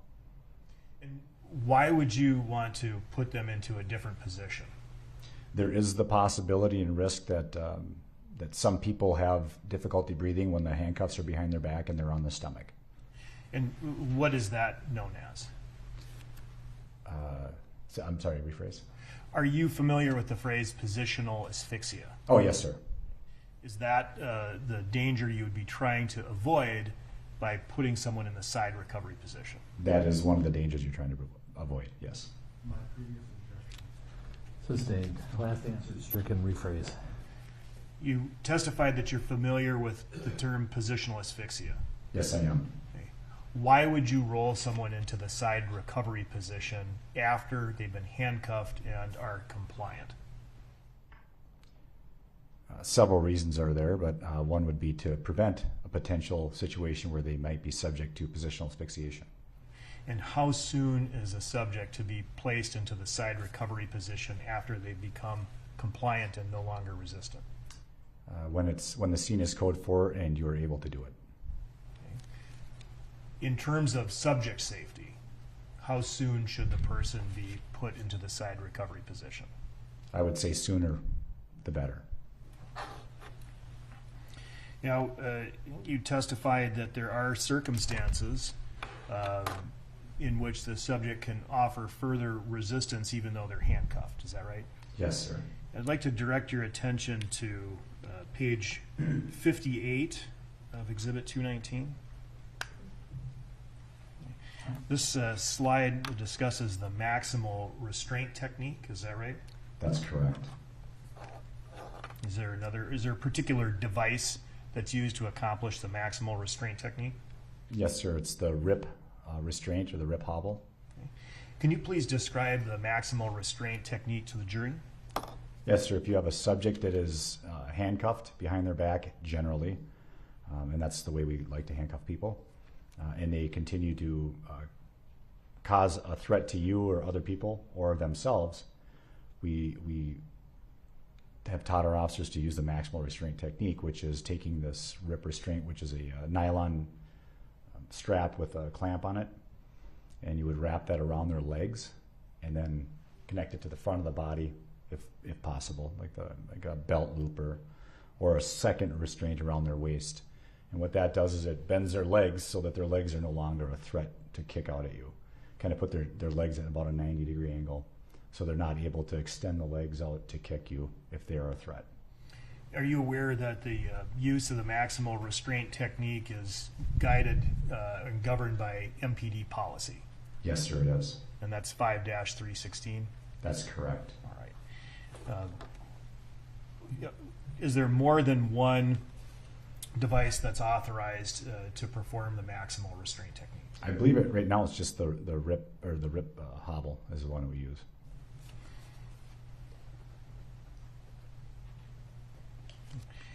And so if an officer reasonably believes that a subject is thrashing, would you recommend that they use this maximal restraint technique to ensure their safety? Yes, sir.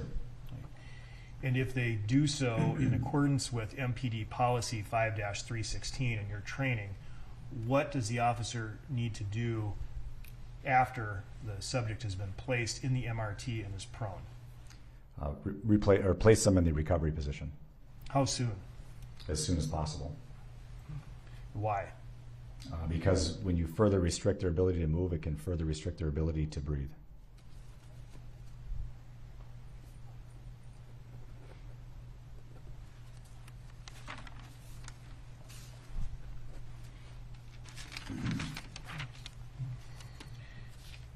Now, in terms of the appropriateness of force, would you agree with the proposition that force must be reasonable when it's applied? Yes, sir. And would you also agree that circumstances can change? Right? Subject behavior can change, Yes, sir. right? The environment can change. Yes, sir. And you familiar with Minneapolis MPD critical thinking model? The critical decision-making model? Yes. Yes, sir. Okay. And that's kind of a graphic that I haven't asked the question yet. Hard not to be leading with that. Let's try and rephrase this. Is the critical thinking model a graphical representation of a different concept? I don't know if I understand the question, sir. Are you familiar with the concept of reassessment? A reassessment? Absolutely. Right. And you describe reassessment to the jury. Yes, sir. Through the critical decision-making model, we've put basically a template together for officers to look at and to understand their thinking processes. And reevaluation is when you're looking at circumstances that you're involved in, and you're constantly looking for factors to change so you can change your behavior. And is reassessment something that you've been teaching even before the advent of this model? Oh yes, it's paramount to use of force. And so there can be a point in time when a particular type of force is reasonable, but as time passes, circumstances can change? Yes, sir. And then that force would no longer be reasonable. That's correct. And if that's the case, what is the officer to do? They're to change their force.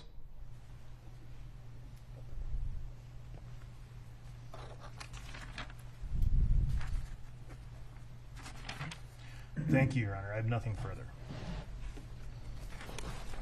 Mr. Nelson.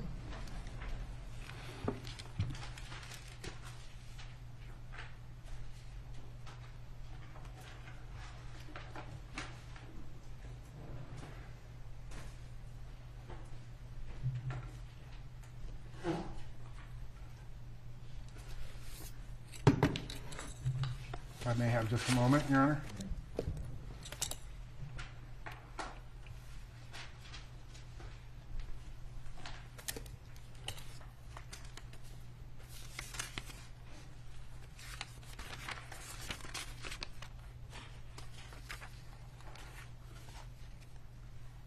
Good morning, sir. Good morning. I had to check the time.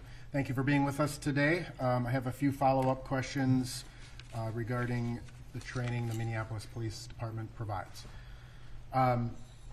You testified that one of your specialties, or I believe that you talked about how you developed the ground defense program.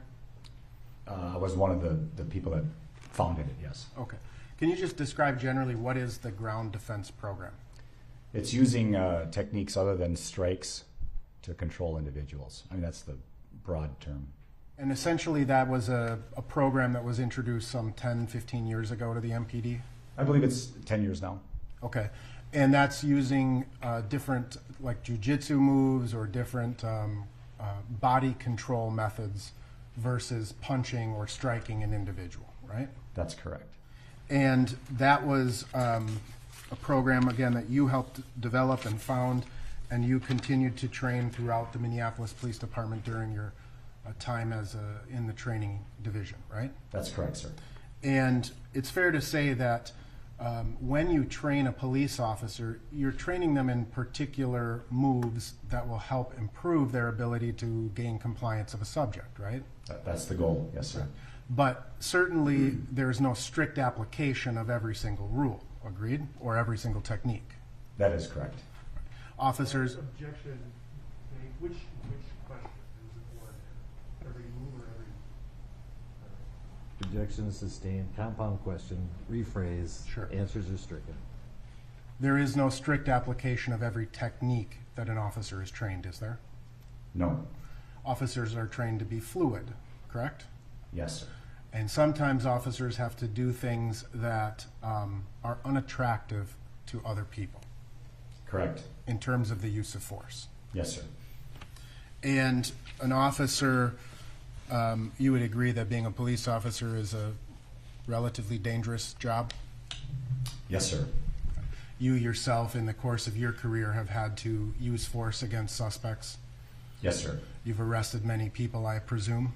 Yes, sir. And would you agree that sometimes people aren't particularly happy about being arrested? Very rarely, sir.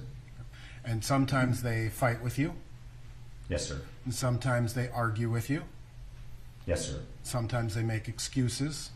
Yes, sir. And ultimately, one of the things that a police officer has to do is try to determine, is this person pretending or trying to give me some excuse not to get arrested, or is this person experiencing some other crisis, right? Yes. Right? And ultimately, in terms of an arrest, that's one of the things that an officer has to ascertain, right? Yes, sir. And again, when you've arrested people, have you had people plead with you not to arrest them?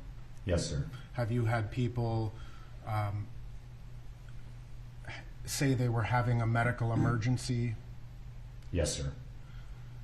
have you had people say, I can't breathe? Yes, sir.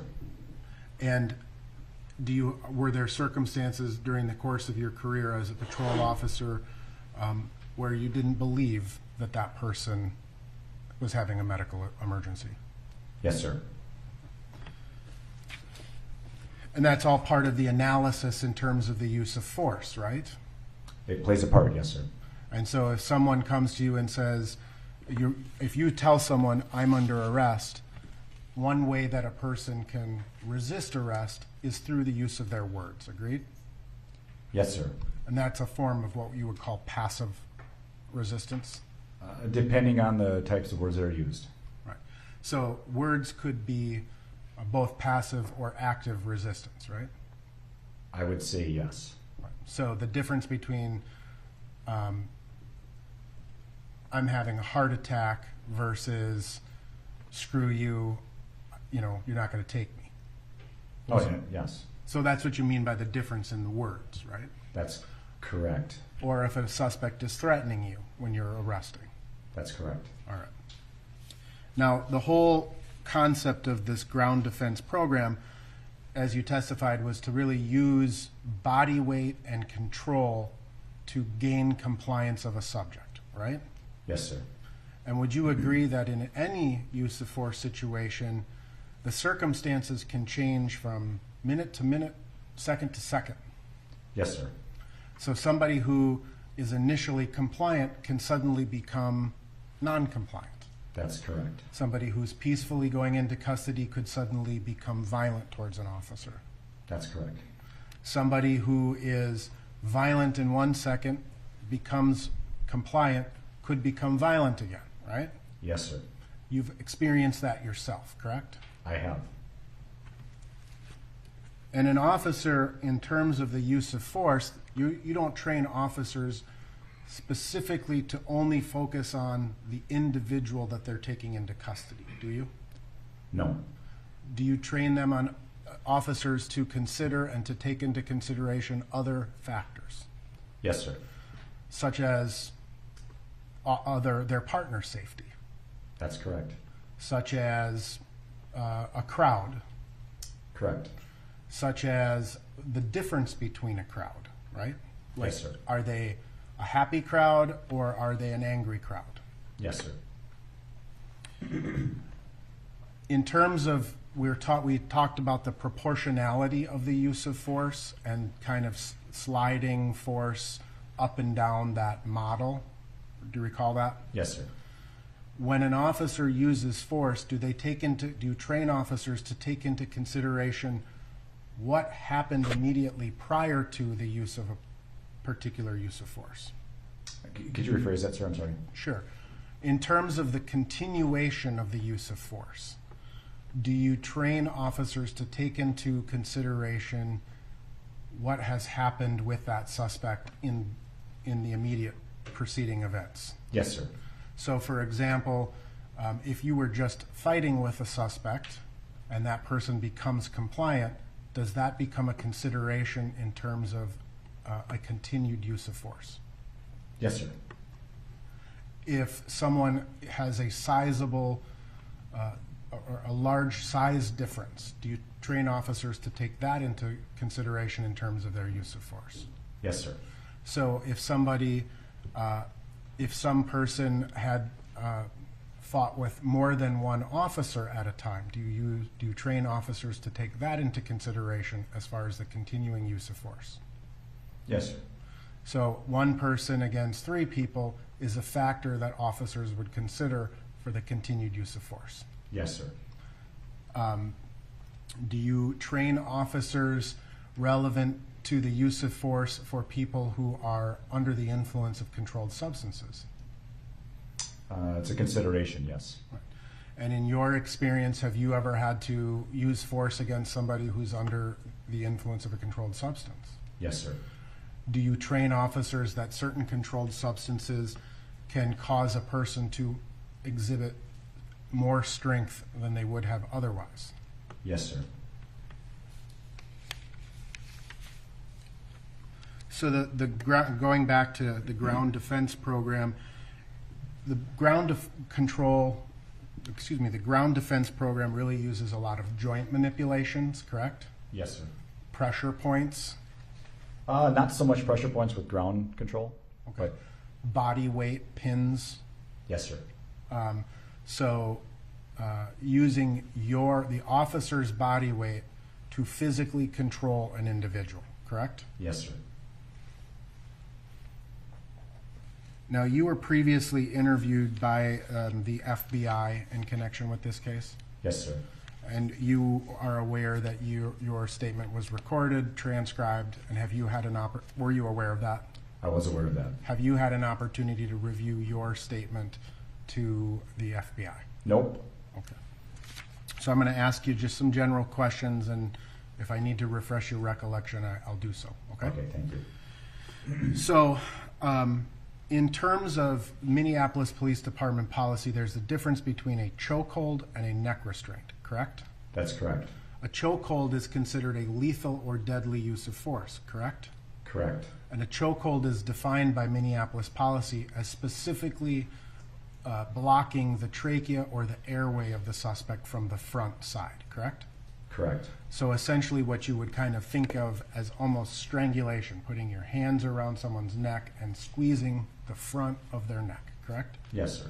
In this particular case, have you had an opportunity to review the body-worn cameras, the bystander surveillance, or the bystander cameras? I have seen both, sir. Okay. At any point, did you see Officer Chauvin use a choke hold in this case? No, sir. Now, in terms of neck restraints, you testified that you have been involved in the martial arts since college, Yes, sir. and I believe, if I'm not mistaken, that you also train MMA fighting. No, sir, I do not. Have you ever? No, sir. But in the course of your training, both in martial arts as well as like Brazilian Jiu-Jitsu, and your training to become a use of force instructor, you have experienced neck restraints, correct? Yes, sir. And you have taught individual officers, I believe you say hundreds of times, and hundreds of officers on how to use a neck restraint, correct? Yes, sir.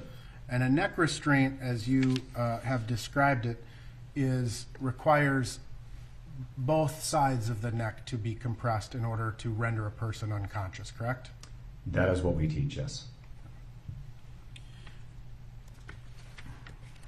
How much pressure has to be applied to both sides of the neck in order to render a person unconscious based on your training? It depends. Okay. On what factors? Size of the person, your skill, whether they're on narcotics or not, whether they're having an adrenaline rush, heart rate, general physical health. There's just a lot of factors involved. Okay. Typically, do you have to apply a lot of pressure to, let's say, a healthy individual for a long period of time in order to render someone unconscious? I would say no. Right. Do you recall what is the percentage of pressure that you would generally expect to have to apply? I don't know if I can. Objection vague. Overruled. Question again, sir? What amount of pressure do you have to apply typically in order to render someone unconscious? I don't know if I can answer that. It's very individual. Okay. So you said factors such as controlled substance use play into it, correct? Yes, sir. And if a suspect is on a controlled substance, does that speed up the process of rendering someone unconscious or slow it down? I think my experiences are that it speeds it up. And if someone has, you said another factor is if someone has an adrenaline surge, right? Yes, sir. And if someone has an adrenaline surge coursing through their body, does a use of a neck restraint speed up or slow, or does that adrenaline speed up or slow down the unconsciousness? Objection, Your Honor. This is beyond his base of knowledge and the scope of the record. Need more foundation. Your Honor, I can refresh his recollection with his statement if that recalls. Look, Your Honor, do we have a sidebar? No, proceed. Would it refresh your recollection to review your statement relevant to adrenaline and the impact of how it speeds up or slows down a neck restraint? I don't believe I need to see that. Okay. I know the answer. What's the answer? The answer is the higher your blood rate or your respiration and heart rate is, generally the faster a neck restraint affects somebody. And how long, based on your training and experience, does it typically take to render a person unconscious using a neck restraint? My experience is under 10 seconds. Under 10 seconds? Yes, sir. Now, when a neck restraint is applied, does the Minneapolis Police Department specifically train people to be cautious when reviving or attempting to revive a suspect? I'm not sure I understand the question, sir. In your experience, after a person has been rendered unconscious using a neck restraint, is it possible for them to continue to fight after they come back to consciousness? It is possible, yes. Have you experienced that personally? I have not experienced somebody fighting after a neck restraint. Okay. But you're aware the Minneapolis Police Department trains people that is a possibility. Yes, sir. And in fact, sometimes they can be just as aggressive or even more aggressive after coming to consciousness. That is possible, yes.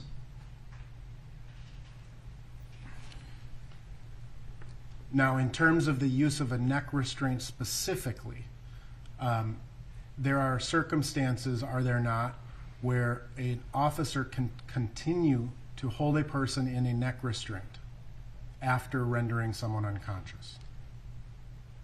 Hold somebody? Yes. And for a period of time, correct? Yes, sir. You can have your arm around their neck for a period of time, yes. And there would be circumstances that would affect an officer's decision on whether to hold that person in that position for some period of time, correct? Yes, sir. That would include maybe waiting for other officers to arrive, Yes, sir. waiting for EMS to arrive. I don't know about that. I wouldn't go that far, no. Okay. You also train in the training department officers on what are called the human factors of force, correct? Yes, sir. And generally, can you describe what the human factors of force are? Yes, sir. It involves either a startle response to the officer or getting scared or having an adrenaline rush or adrenaline dump in their body. And it affects your cognitive, physical abilities when you encounter stress like that. So it's fair to say that when an officer is engaged in a use of force incident, him or herself, they may experience a rush of adrenaline as well, right? Yes, sir. You've experienced that yourself? Yes, sir. And after a situation has calmed down to some degree, the officer experiences an adrenaline rush, or dump, excuse me. The adrenaline can continue to course through the body, yes. And at some point it leaves. Yes, sir. And that adrenaline, officers are trained on this, correct? Yes, sir. It's a part of the standard training for both recruit officers in the academy as well as veteran officers in their in-service. That's correct. How frequently is the human factors of force taught to police officers? I believe we teach it about once a year. We discuss the human factors of force. You also train officers to be very much aware of their surroundings at all times, correct? Yes, sir. And you were asked a series of questions about continuing to hold someone in a prone position, and you use the term, you could hold them there until the scene is code 4. Do you recall that? Yes, sir. And so it's fair to say that the Minneapolis Police Department would train officers under certain circumstances to hold a person in a prone position until the scene is safe, correct? There are circumstances where that is appropriate, yes. And some of those circumstances could be the reaction of bystanders, correct? That may be a factor, yes. It could include where you are physically located in terms of a geographical area, correct? Yes. Right. Where you are in terms of other hazards that may present themselves to an officer or to the suspect, right? Yes, sir. Being in a busy street, in the middle of a busy street, versus being in a park or a yard or something. Yes, sir.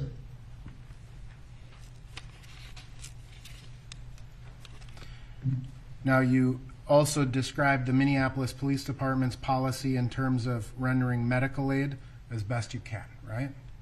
Yes. An officer is required to do that, correct? Yes, sir. But there are certain circumstances, correct me if I'm wrong, where an officer has to consider whether it's safe for the officer to do so, correct? Yes, sir. And in fact, the training that Minneapolis police officers receive requires it to be safe for an officer to render medical aid. Agreed? Generally, yes. And one of the considerations an officer has to make in determining whether to render medical aid is whether or not the suspect is cuffed or uncuffed, right? That may be a factor, yes.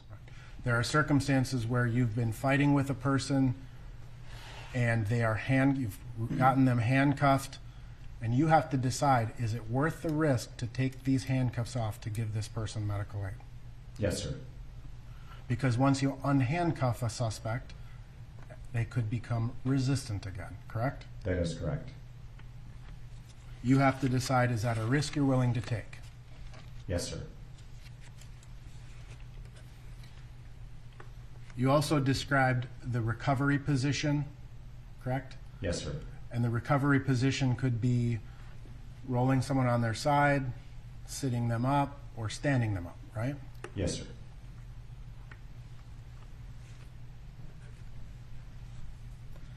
And again, there would be circumstances, you can envision circumstances where you would not put a person into the recovery position, correct? Yes, sir. And again, all of those factors that we've kind of talked about in terms of partner safety, personal safety, safety of the subject, safety of the crowd, all of those things are going through that critical decision-making model process, right? Yes, sir.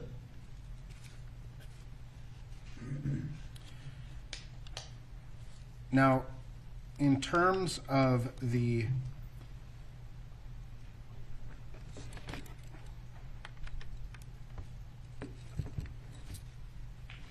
use of body weight to hold a suspect, right?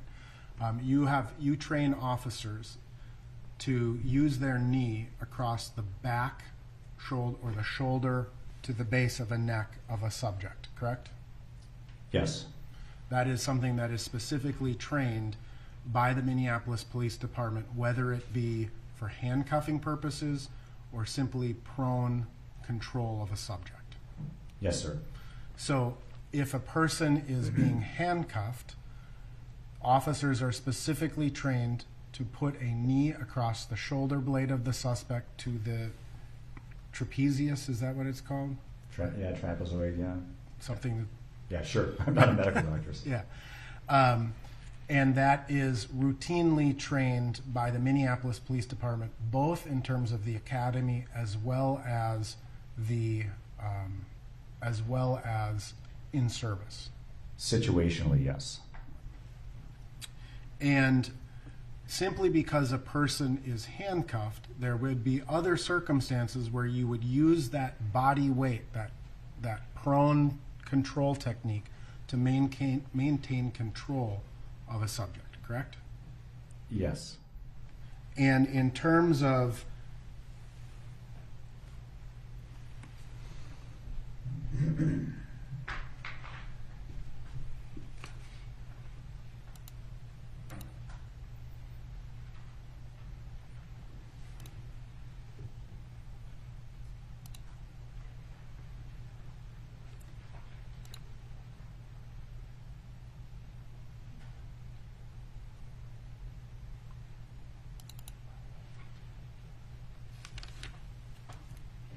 we could publish Exhibit 17.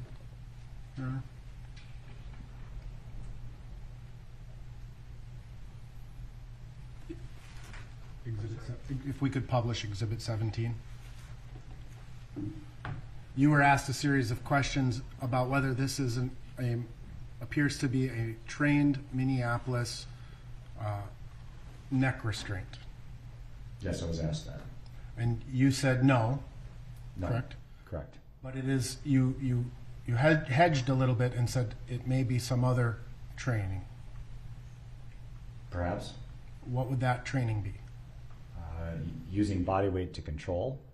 However, I will add that we tell officers to stay away from the neck when possible, and if you're going to use body weight to pin, to put it on their shoulder and be mindful of position. All right. If we can take this down, and just to the witness, I'd like to display a couple of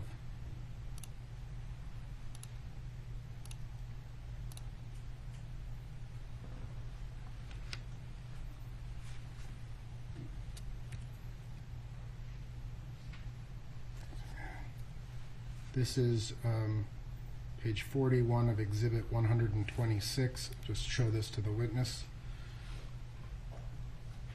Can you see that, sir? Not yet. Oh, sorry. Oop, this is already in evidence, but in this bottom corner here, Yes. do you see a photograph of an individual demonstrating how to handcuff a person? Yes, sir. And that knee is across the neck of that individual, correct? The knee is on his far shoulder. Across the neck, the base of the neck. The shin would be from his toes up to the knee. Yes, the shin is across the back of the neck. So that's when we're talking about prone handcuffing. This is a specific kind of photograph that demonstrates the placement of a knee as it applies to prone handcuffing, correct? Correct. And ultimately, if that person were to be handcuffed and circumstances dictated, the officer would be permitted to continue to hold his knee in that same position. Agreed? I would say yes. However, we've cautioned officers that be mindful of the neck area and to look for the shoulder for placement. Perfect. We can take this down. Can we take that down, Your Honor?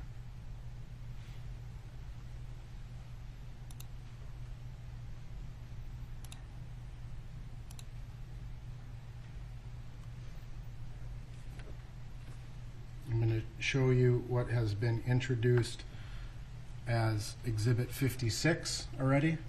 Can you see that, sir? A little glare, but yes, sir. It appears to be the Sure. Yes, sir. it appears to be the paramedic checking the carotid pulse of Mr. Flyod. Yes, sir. In your experience, this is already admitted as Exhibit 56.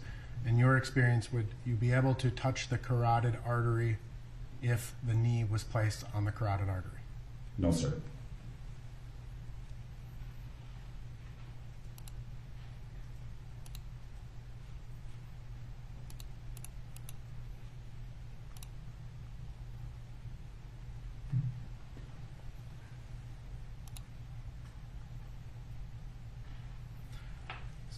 Sir, I'm showing you what's been marked for identification purposes as Exhibit 1045, 1045.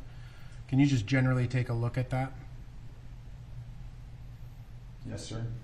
Now, in terms of, do you recognize that this appears to be a still photograph taken from the body-worn camera of one of the involved officers? That's what it appears to be, yes. There's a timestamp on it that indicates May 25th, 2020 at 20:23:32. Yes, sir. And can you see two officers in this area here holding Mr. Flyod? Yes, sir. And if I can clear this. Here, does that appear to be the placement of one officer's knee and leg? Yes, sir. Does that appear to be across the shoulder blade to the base of the neck? The shin appears to be across the shoulder blade. I don't know if I can tell you where the knee is. So we'll just, I would offer 1045. Any objection? Foundationally, Your Honor, would you identify which officer? Officer King. No objection. All right, 1045 is received. Permission to publish. Could we clear that? Oh, okay. So what we're seeing here, again, this is at 8:23 and 32 seconds, correct? Yes, sir. And obviously, this is taken from one of the body cameras, and here you can see down in that area the leg placement of the officer, correct? Yes, sir. And based on your observation of this photograph, it appears that the shin is coming from the top of the shoulder across the shoulder blade, correct? Yes, sir. And it appears to be at an angle pointed in towards the squad car, correct? Yes, sir. All right. If we could take this down, Your Honor.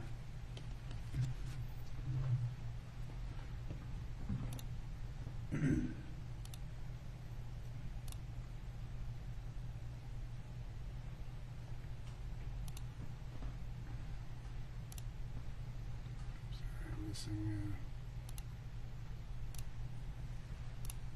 I think I accidentally closed. Hang on one second.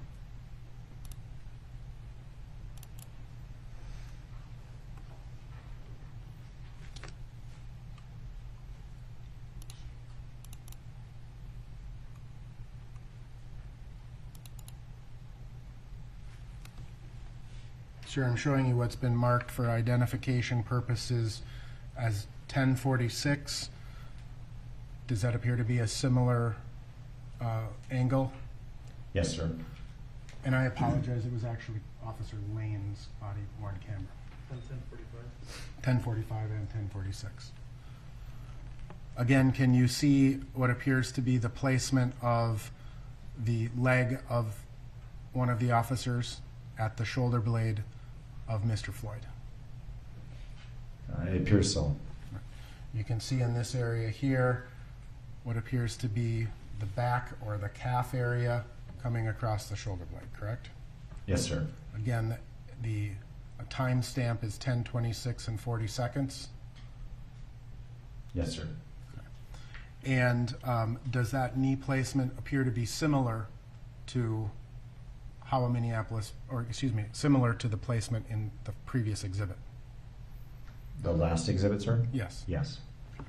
And that was roughly a couple of minutes after, right? Yes, sir. I would offer exhibit 1046. Just for clarification, did you say 10:26 and 46 seconds? Or did you mean 8:26 and 40 seconds. 20, 26, 40. No objection. 1046 is received. Permission to publish. So again, it's a little hard to see in this particular photograph, but if we look in this general area here, correct, you can see the placement of the knee, correct? I can see the general area of the placement of the knee, yes. And again, here we have what appears to be the shin coming over the top of Mr. Floyd's shoulder blade, That's what it appears, sir. and that would be angled in towards the squad car, correct? Correct. You take that down, Your Honor.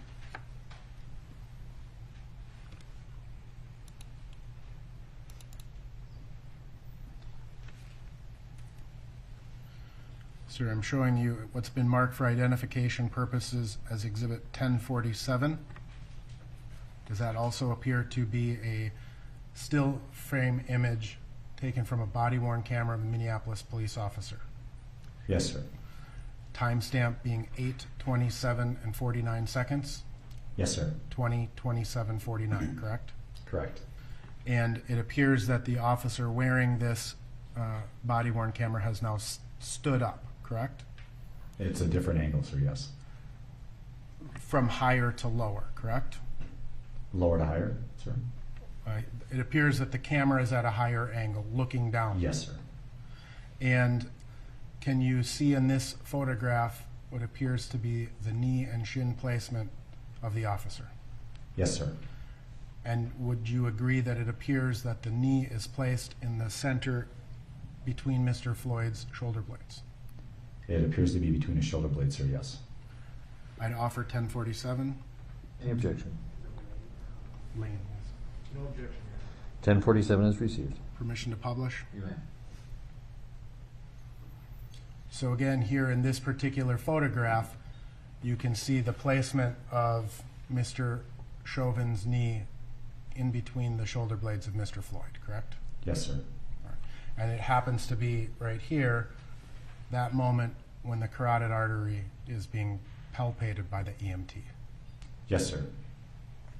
We could take this down. Let me show you one last photograph, sir. Again, does this appear to be a photograph taken from, or a still frame image of a Minneapolis police body camera? Yes, sir. Time being 10, 28, and 29 seconds. Yes, sir. Excuse me, 20, 28, 29, 20, 28, 29, sir, yes. which would be 8, 28, 29. Correct. And again, can you see the placement of Officer Chauvin's knee? Yes, sir. Can you see Mr. Floyd's head? Yes, sir. I'd offer 1048. Any objection? Yes, they're all mine. No objection. 1048 is received. Permission to publish? And again, it's a little hard to see here, but you can see Mr. Floyd's head in that area, Yes, sir. and Mr. Chauvin, Officer Chauvin's knee between the shoulder blades of Mr. Flyod. Yes, sir. Does this appear to be a neck restraint? No, sir. Does this appear to be a prone hold that an officer may apply with his knee? Yes. You can take that down here.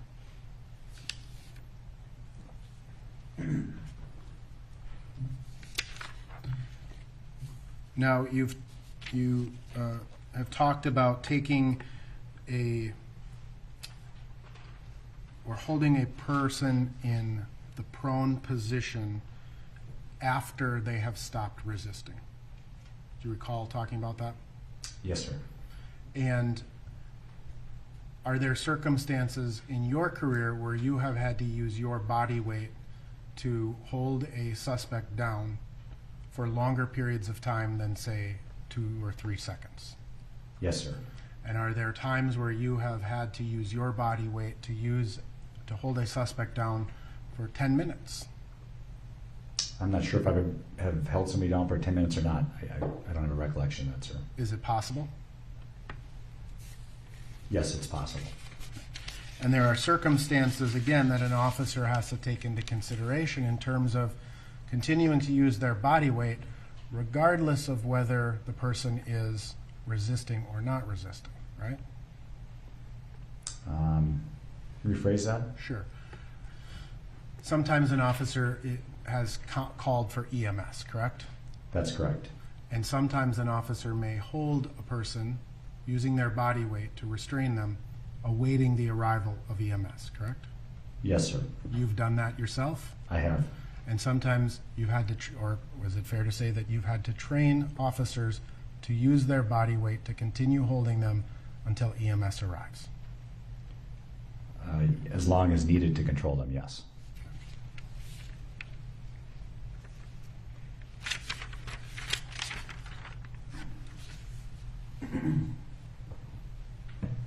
You would agree that a scene where force has been used and a crowd congregates and is voicing their displeasure or their concern or whatever you want to say, that can be a chaotic situation for an officer, right? Yes, sir. And you would agree also that what you train Minneapolis police officers to do, relevant to their use of force, is to consider the totality of the circumstances. Agreed? Yes, sir. And you train officers that the decision to use force is from their perspective, Yes, sir. not the perspective, hindsight being 20/20. That's correct. That's the specific policy of Minneapolis Police Department. I believe that's Graham versus Connor, sir. That is encapsulated or incorporated into the Minneapolis Police Department policy on the use of force, correct? Correct. Because situations are rapidly evolving, correct? That's correct. And sometimes just because a an incident is 10 minutes long or 20 minutes long, that doesn't mean that it can't instantaneously change. That's correct. Right? What may not be a threat 1 second can be a threat the next. Correct.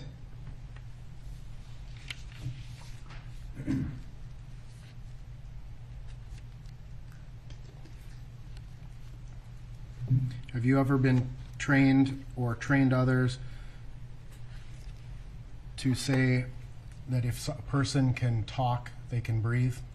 It's been said, yes. In terms of the continuation of the use of force, right? Or excuse me, not the use of the continuation. The graphic that we looked at in Exhibit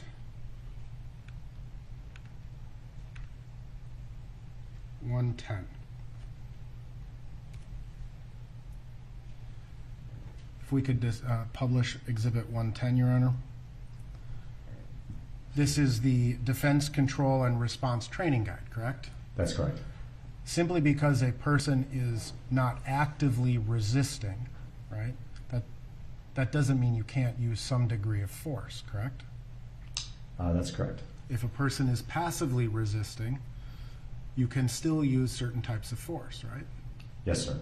That's down in this area here, correct? Correct. And that would include the use of joint manipulation, escort holds, pressure points, correct? Yes, sir. We could take that down here. Sorry, we could take it down.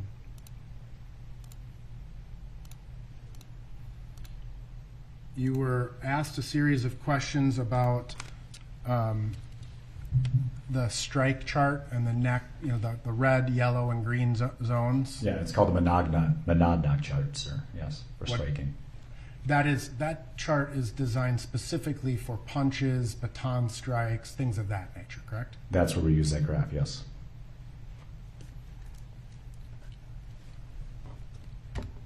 In terms of the maximal restraint technique, you were describing the use of the maximal restraint technique. Yes, sir. And again, officers are trained to sometimes escalate the use of force in certain circumstances, correct? Yes. And de-escalate the use of force in certain circumstances. Yes, sir. If an officer decides initially to use the maximal restraint technique and then subsequently decides against it because of a medical situation or because of a lack of resistance, or would that be a de-escalation of the use of force? Yes.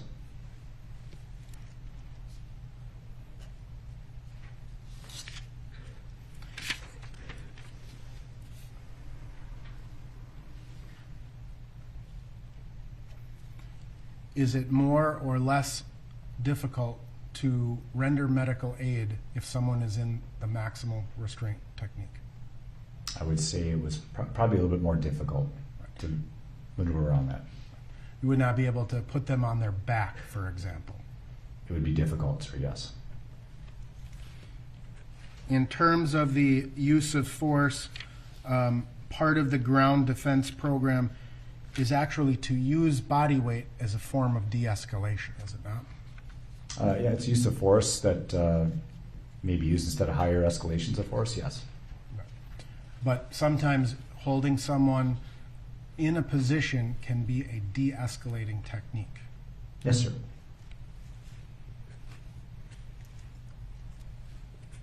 And ultimately, again, in terms of the use of force and deciding how much force should be used, the difference in size of an officer to a subject is a consideration, It is a consideration, yes. as well as the presence of other officers, right? Yes, sir. You would agree that basically the use of force in any circumstance is incredibly dependent upon the situation. Yes, sir. And when an officer is using force, they are to employ the critical decision-making model, correct? They should be using that at all times. But including the use of force. Yes, sir. And that critical decision-making model is not simply focused exclusively on the subject of the force being used, correct? It's a situational awareness tool. And the situational awareness extends beyond just the subject. That's correct. It extends to numerous factors. Correct. I have no further questions, Your Honor. Mr. Swisher.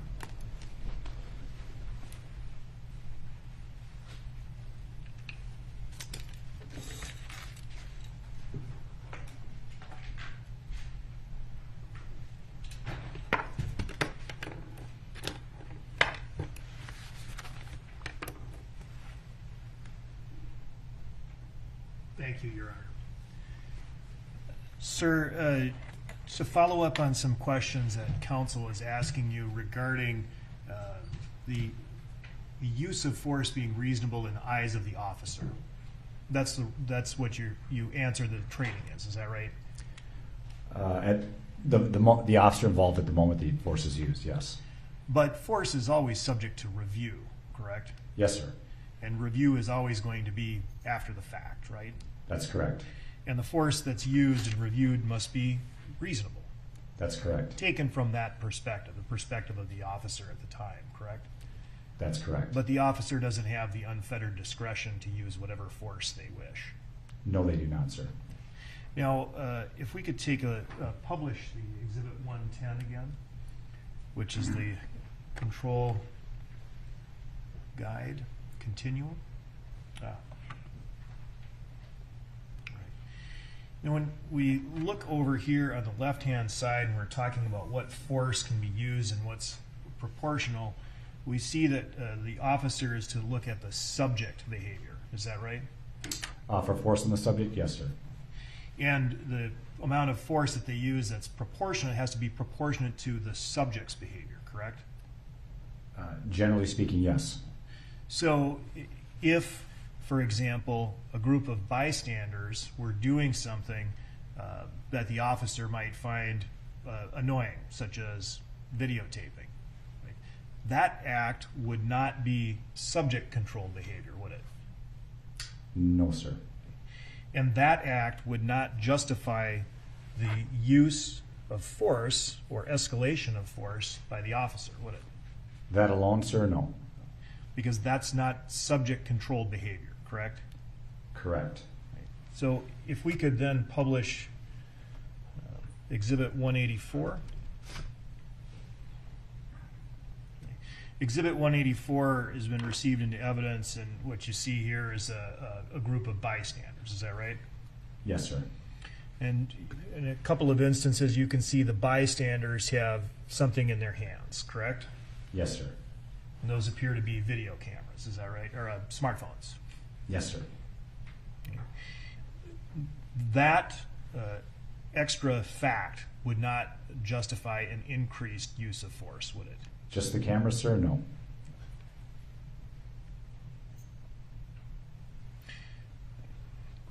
If you could take down Exhibit 184.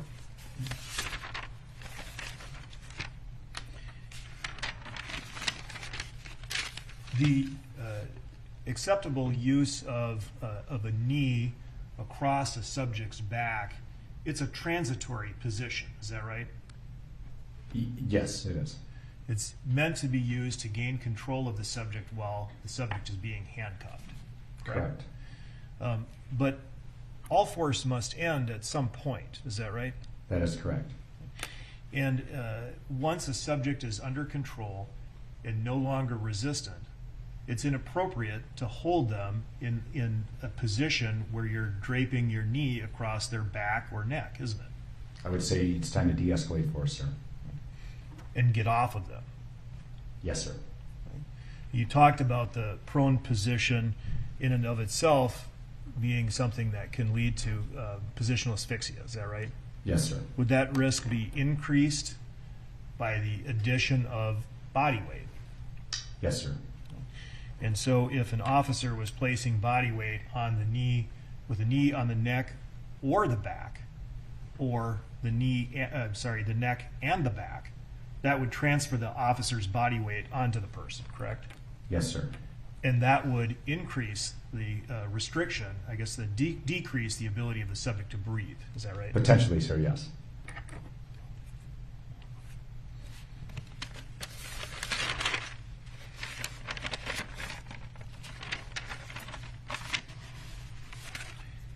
And it would not be, or I have to ask you, would that be appropriate to hold someone in a position where it's more difficult to breathe for an extended period of time after the subject has stopped offering resistance?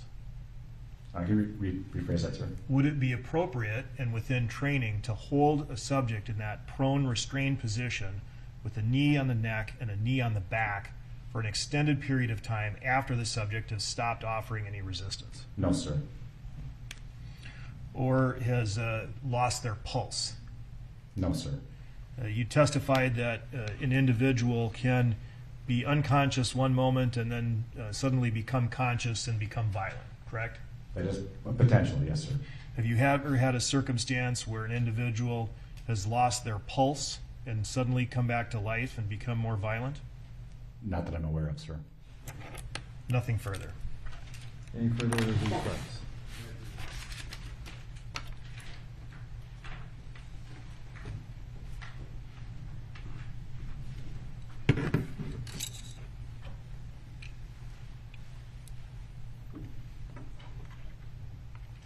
Sir, in terms of the use of force and the continuation of the use of force, you were just shown Exhibit 184.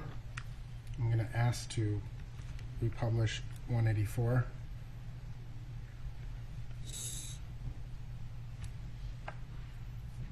Looking at this individual right here, does it appear that the man in blue is holding back the man in black?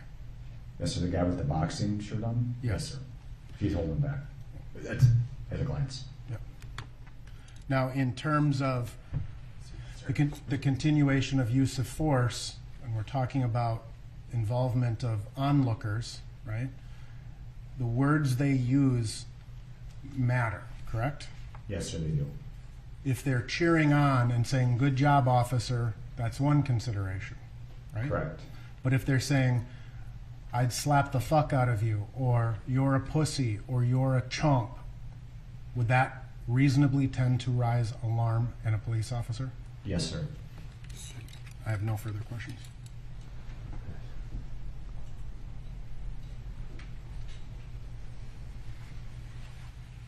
And if they're saying, "Get off him, you're killing him," should the officer also take that into account and consider whether their actions need to be reassessed? Potentially, sir, yes. Nothing further. Thank you, Lieutenant. Thank you, sir. You're Your Honor. excused. Appreciate that. Members of the jury, we're going to take our noon recess. I have 2 meetings, so we won't be able to reconvene until 1:30. Thank you.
State may call its next witness.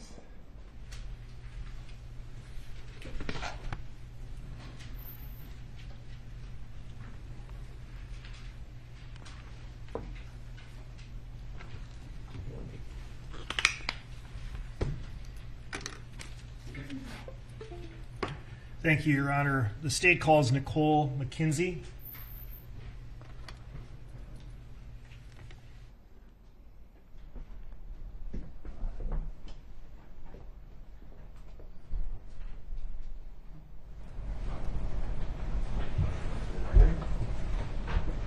Raise your right hand.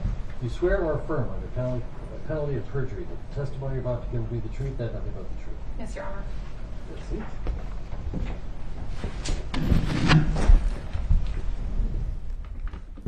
And if you feel comfortable doing so, we prefer that you take your mask off. Certainly.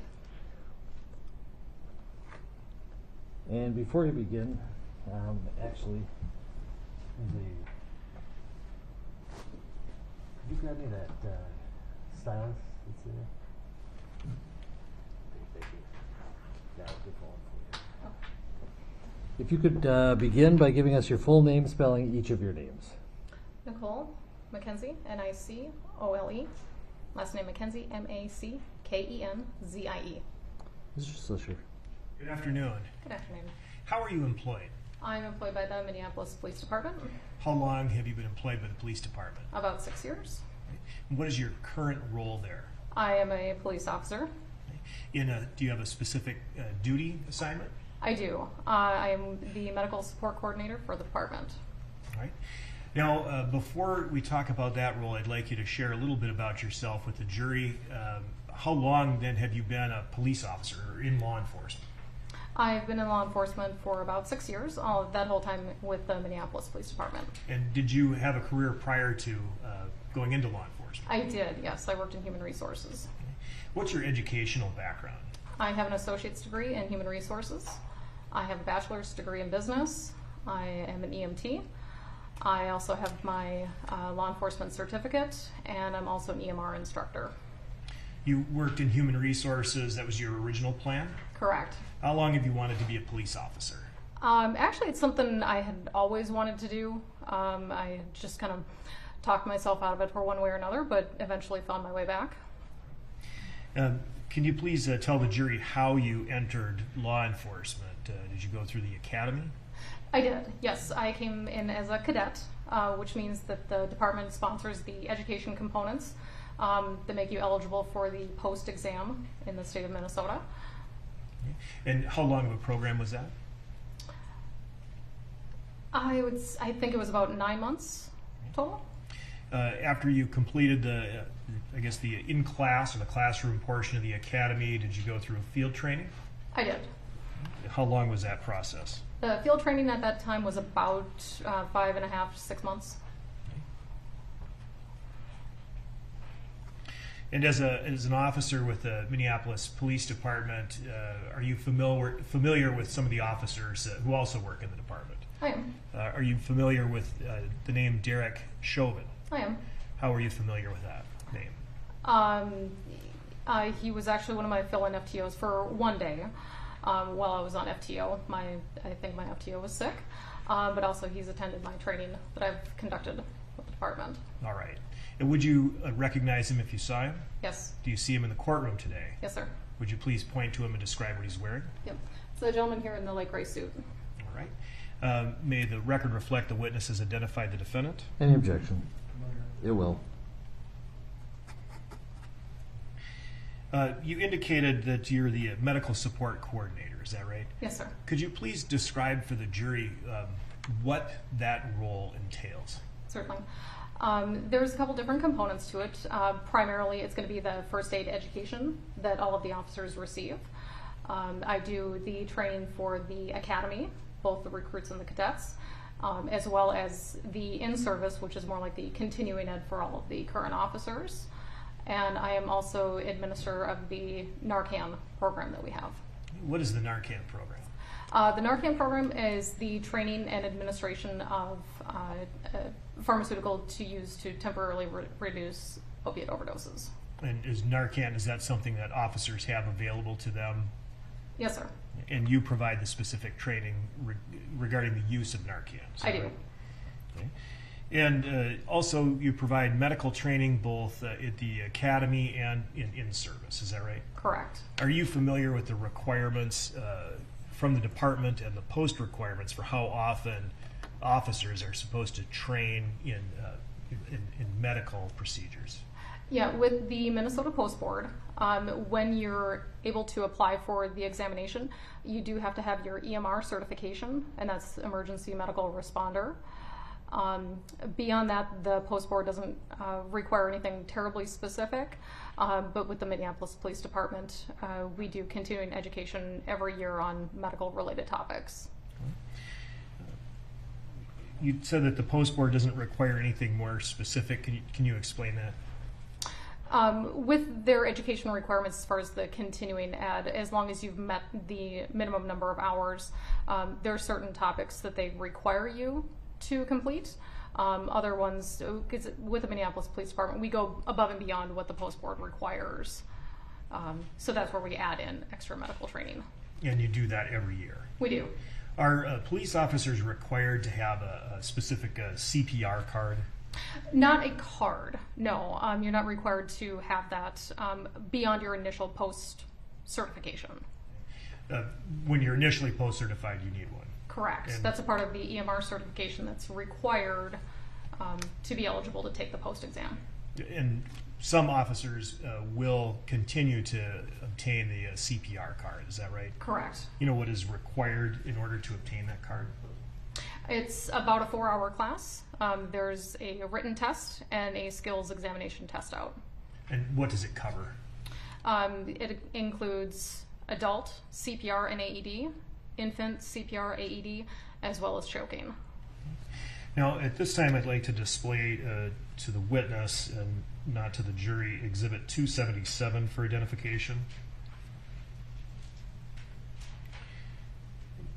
If you take a look at what's been marked for identification as Exhibit 277, does that appear to be an American Heart Association CPR AED card?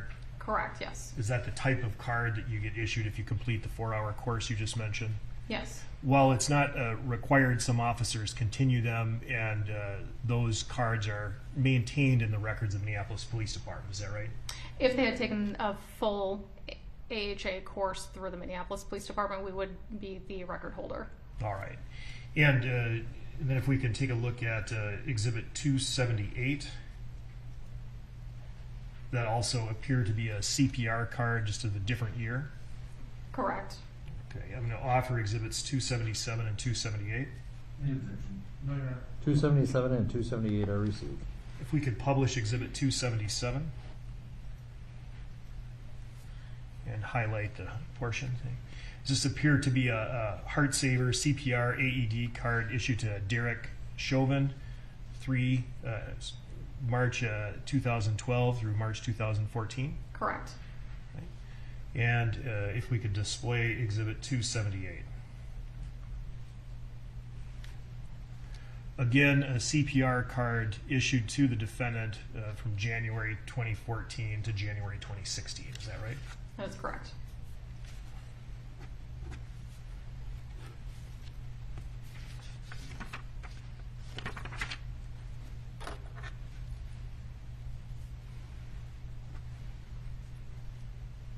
And then when you provide the training, medical training to law enforcement officers, does that training get reported into the workforce system to be able to report to the post board?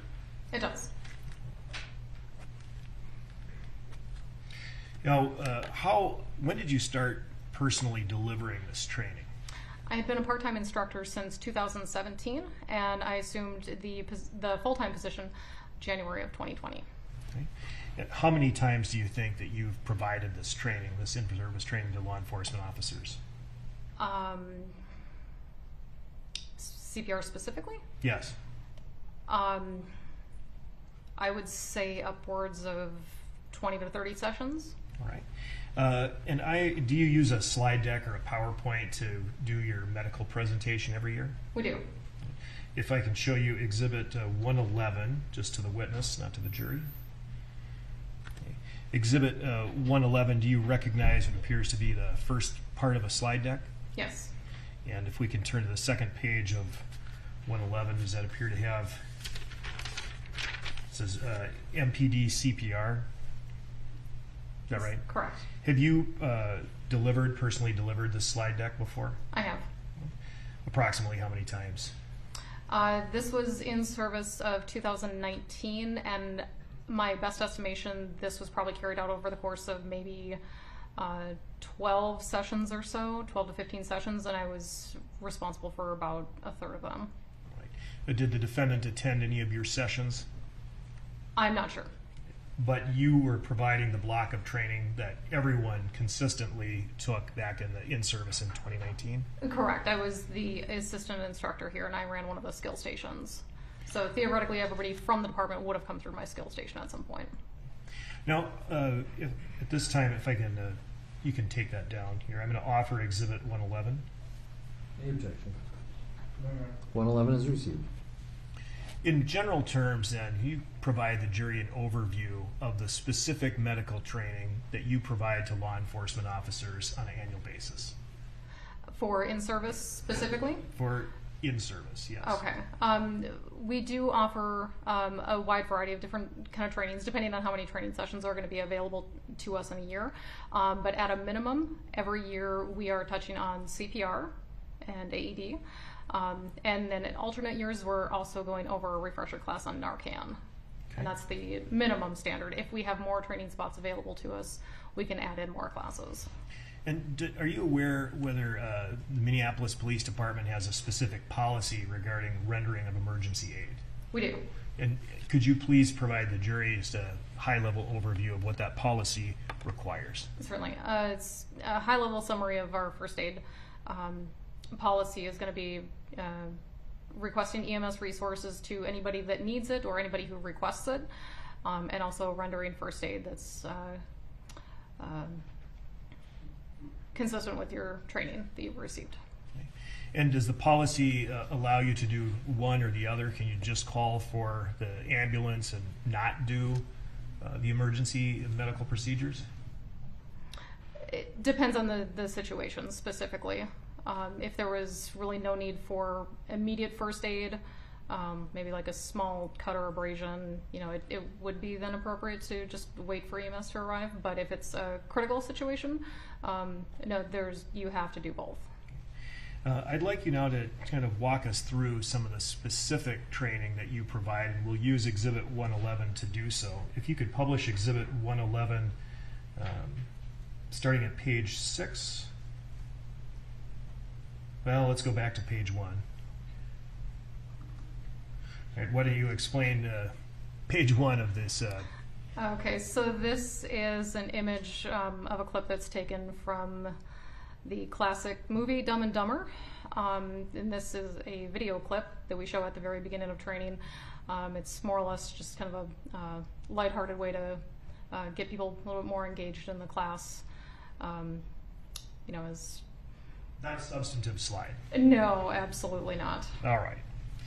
Now, I'd like to then cover the substantive portions. If you could go to page 6 and review the portion of the slide deck that says agenda.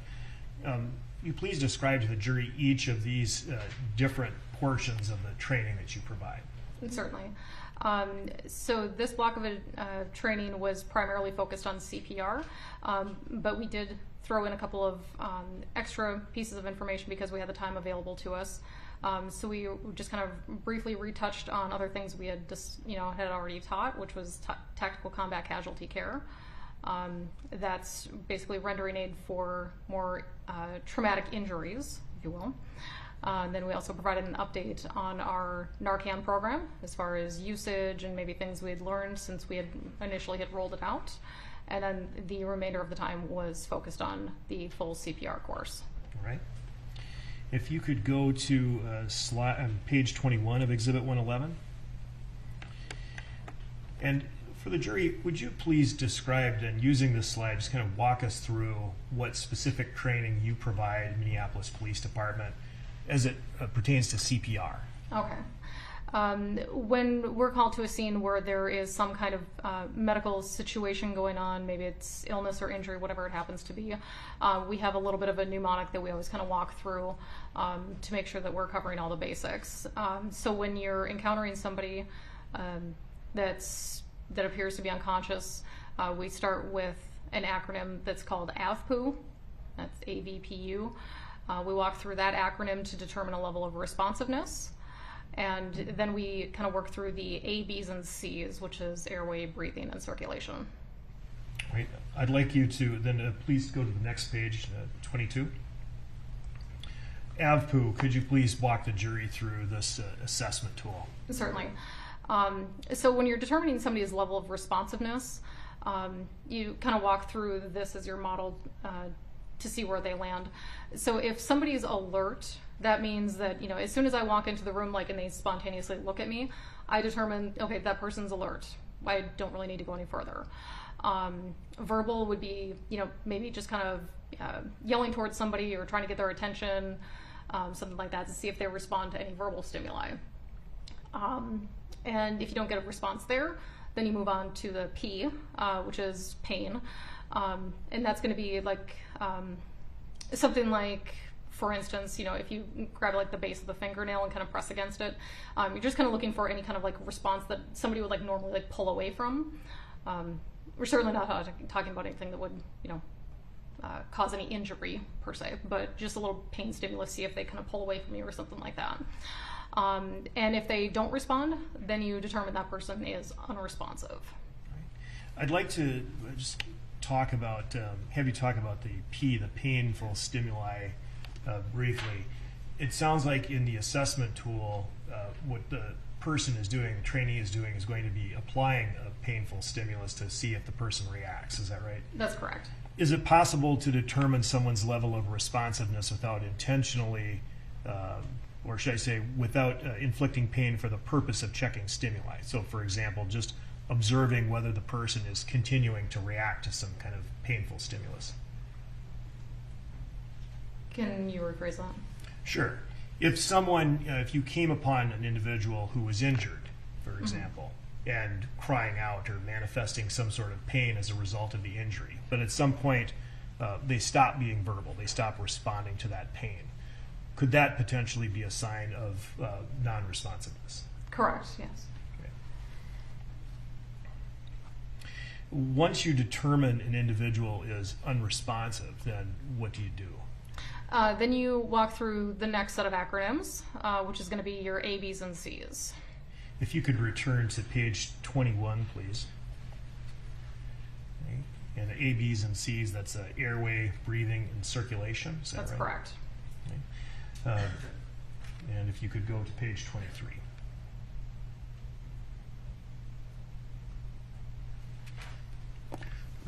Can you please describe to the jury then what you train officers to do based on this slide within Exhibit 111? Certainly. After you've determined their level of responsiveness, if they're unresponsive, you're going to first address their airway, and that means just putting them in the most ideal physical position where their airway can be as most in line as possible. And then what's the next step?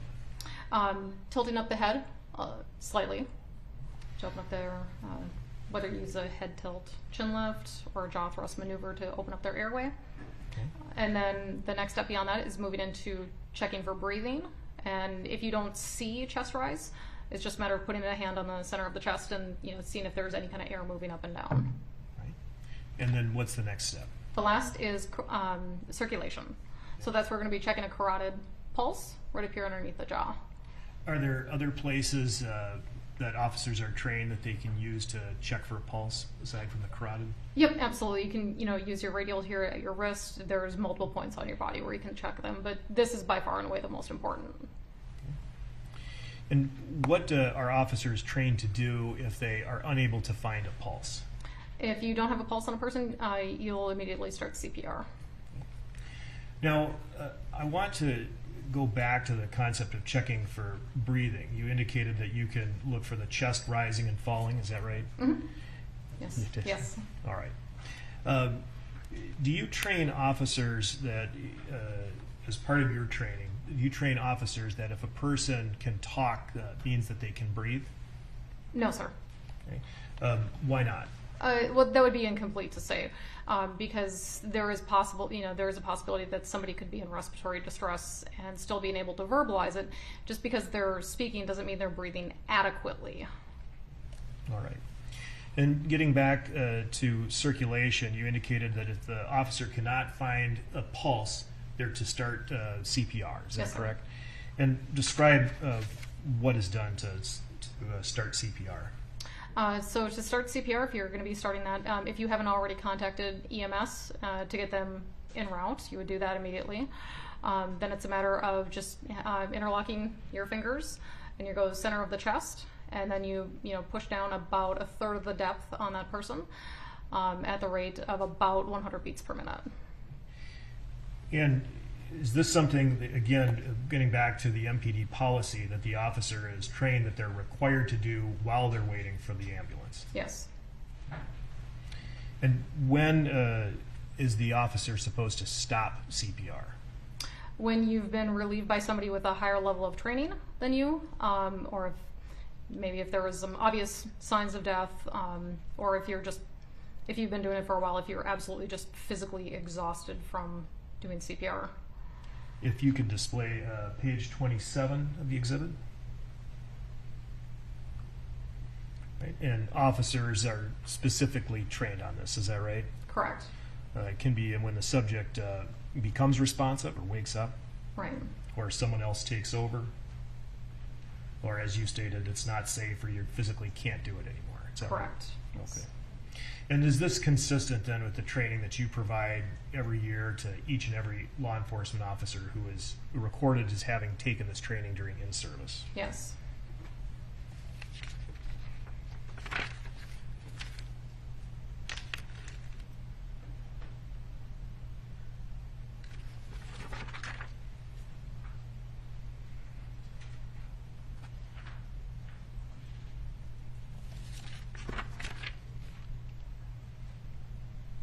All right, I have nothing further. Thank you, Your Honor. Mr. Nelson. You may.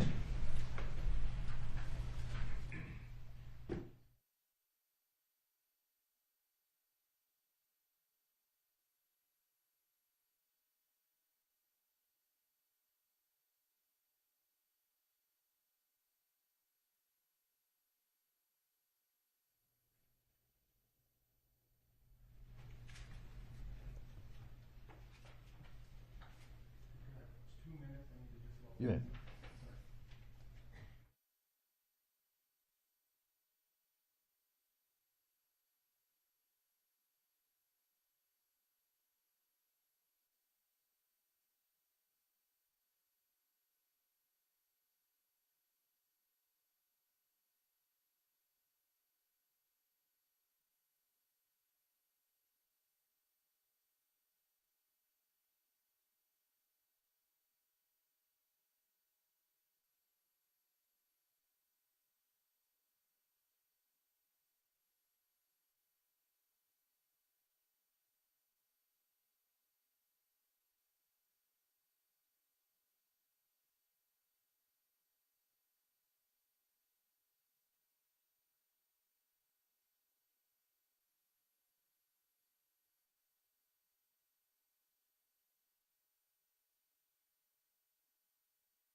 Sorry about that. Thank you, Your Honor.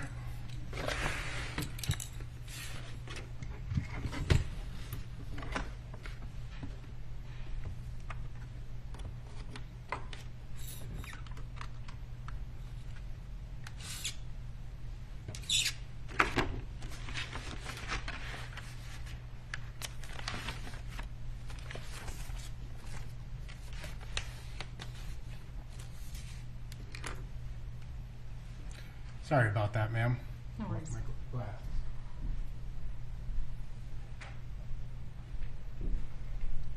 All right, I think I'm ready now. Thank you for joining us today. Just a few follow-up questions.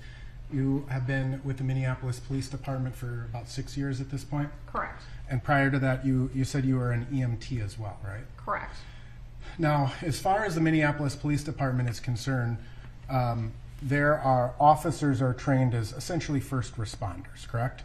Correct, with the EMR certification. Right, emergency. Medical responder.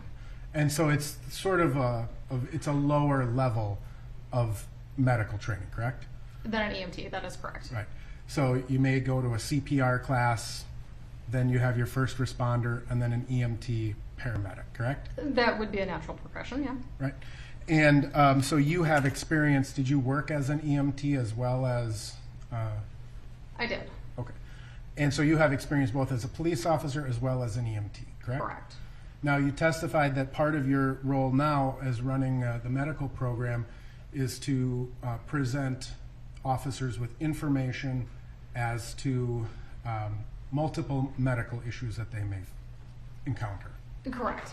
It's not just limited to first aid or first responder, CPR type stuff, correct? No, we also teach like wellness classes, whether it's sleep, nutrition. We have a wide variety of classes. Okay. And you have classes on topics including excited delirium? Correct. And you have topics including the administration of Narcan? Correct. And officers, are all Minneapolis police officers permitted to carry Narcan, assuming they've had the training? Yes. And do all Minneapolis police officers receive that training? Yes. And so some of these medical topics at these continuing education classes, they may come up an hour here or a half hour there during an in-service, right? Depends on the topic, yes. Right. So the EMR stuff is kind of a standalone class. There may be, that's a longer class, right? Correct. That's basically your initial medical training, as you're required to get as your post certification. That's about a 40-hour class. Okay. And then you'll have refresher classes on that stuff as well, correct? It'll contain many of the same topics, but the Minneapolis Police Department doesn't require officers to keep their EMR certification. Okay. All right. And so the certification that we saw Mr. Chauvin had expiring in 2016, I believe? That was CPR. The CPR. Yep. And are officers required to then have CPR every 2 years after that? Yeah, we do CPR classes on a rotating basis, so every other year they go through CPR. All right. Now, I would like to talk to you about a couple of the Minneapolis policies, if we could.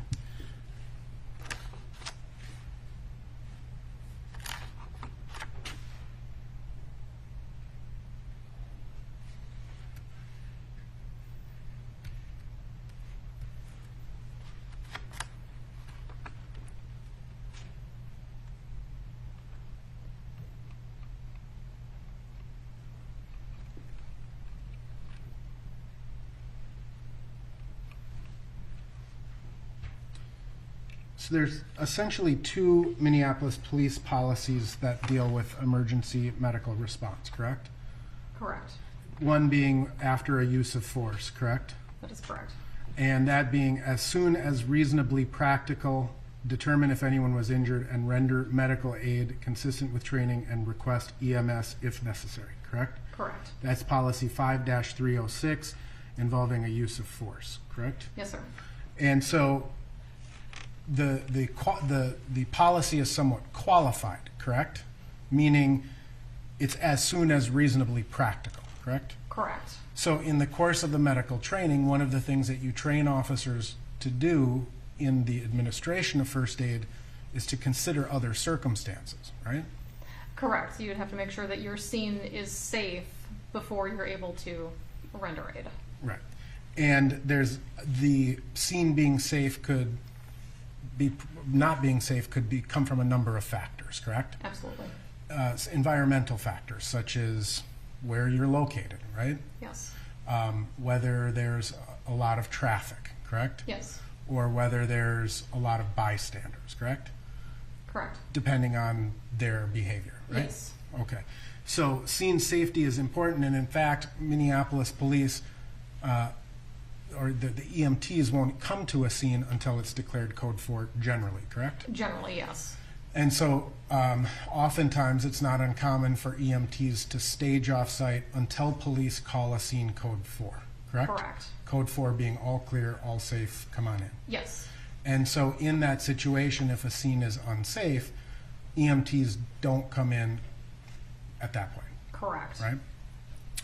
The other policy that we deal with here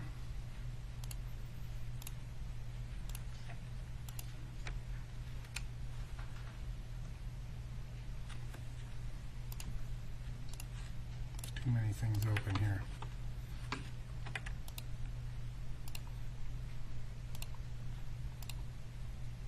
Is policy, Minneapolis Police Policy 7-350. That's in front of you right now. It is. And again, instant or relative to the emergency medical response, Minneapolis police officers are required to request EMS as soon as practical, correct? Correct. And so there may be certain things that prevent an officer from calling in EMS, right? Absolutely. So both of the medical policies are somewhat qualified or contingent upon what's going on at the scene at the time, right? Yes.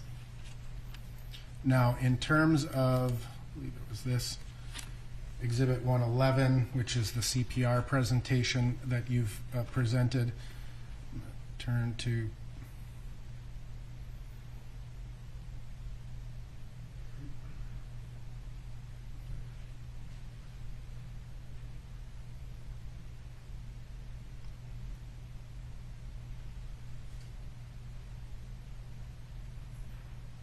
I'm going to turn to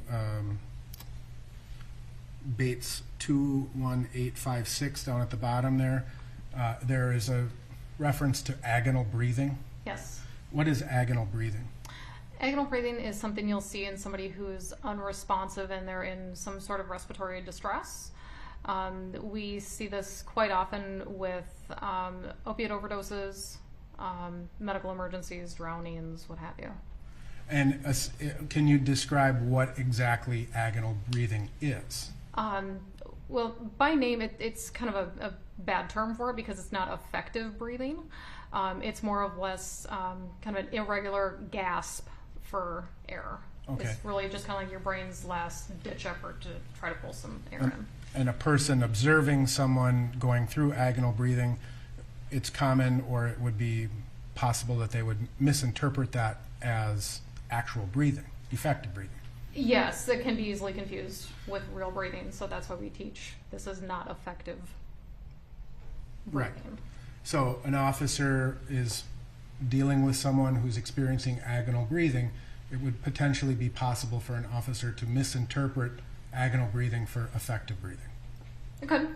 And in certain circumstances where there's a lot of noise or a lot of commotion, would it be more likely that that could happen? Yes.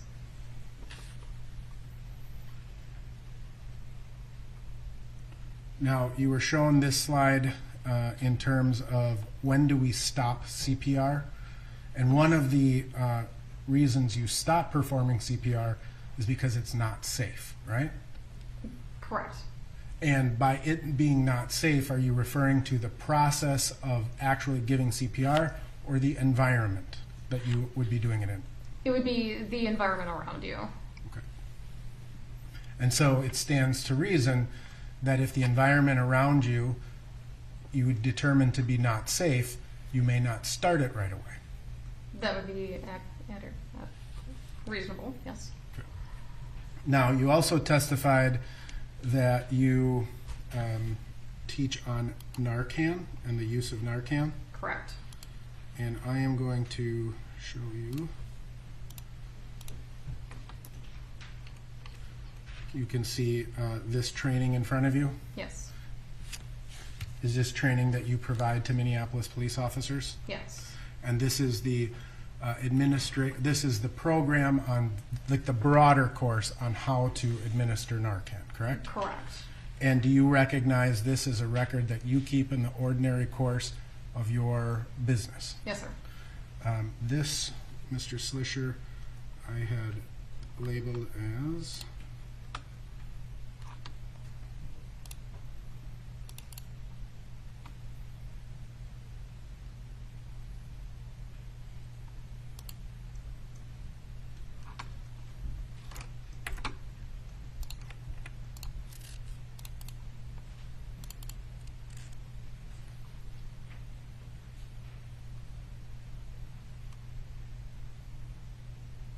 Exhibit 1041. And I would move to admit Exhibit 1041. No objection. 1041 is received.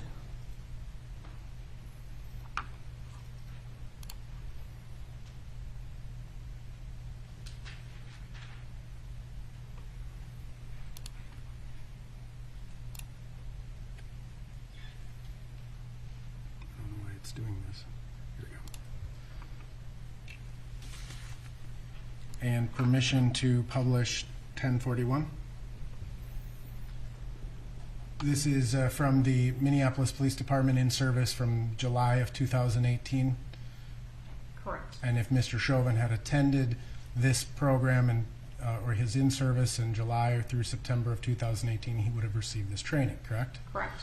Now, in recent years, fentanyl has become more of a concern for officers to be aware of, correct? Absolutely. And ultimately, you train officers in the use of Narcan to contraindicate, or to contradict, I should say, the effects of Narcan, right? Oh, The effect of opiates. Opiates, Yes. including fentanyl. Correct. Right?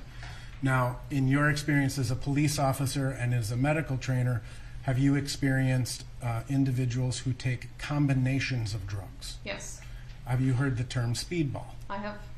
And would you agree that that is generally the combination of both a stimulant like methamphetamine and a depressant like fentanyl? Yes. And Objection, sidebar, Your Honor.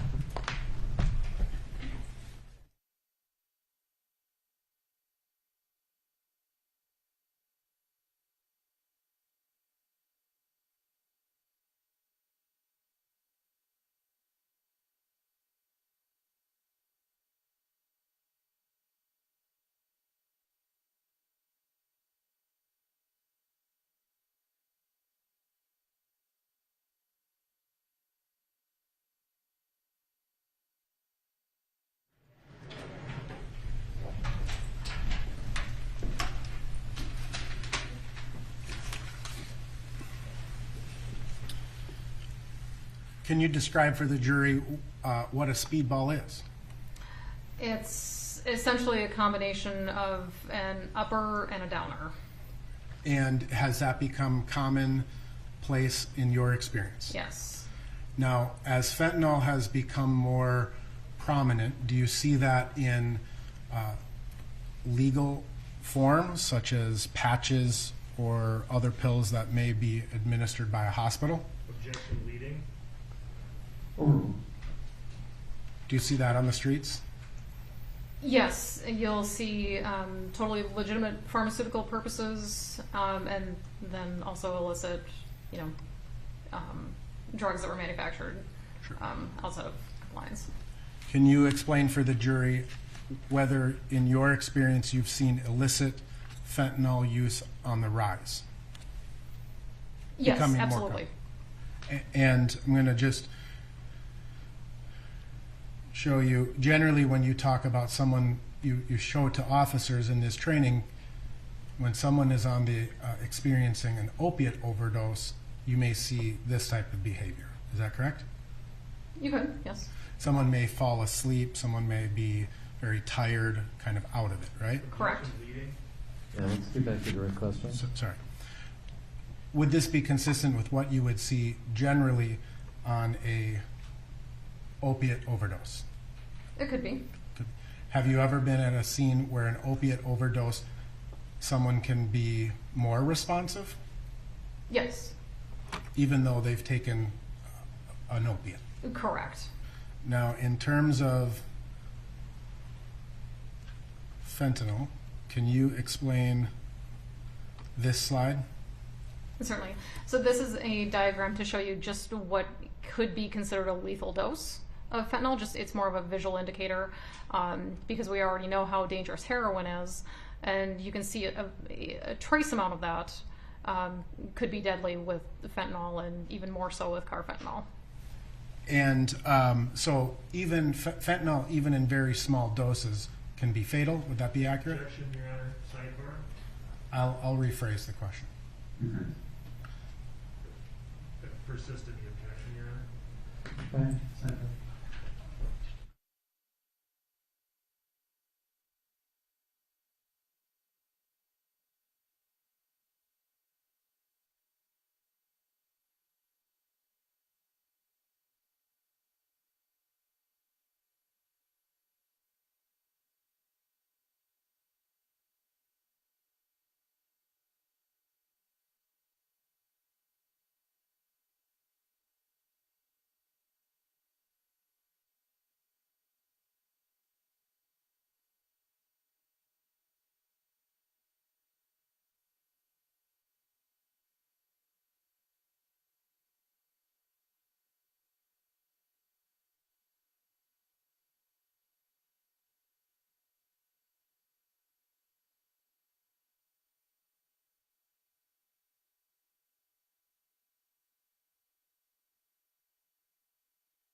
So these are the training materials that you present to Minneapolis police officers relevant to the use of Narcan and controlled substances that they may encounter while in their performance of their duties, correct? Correct. All right.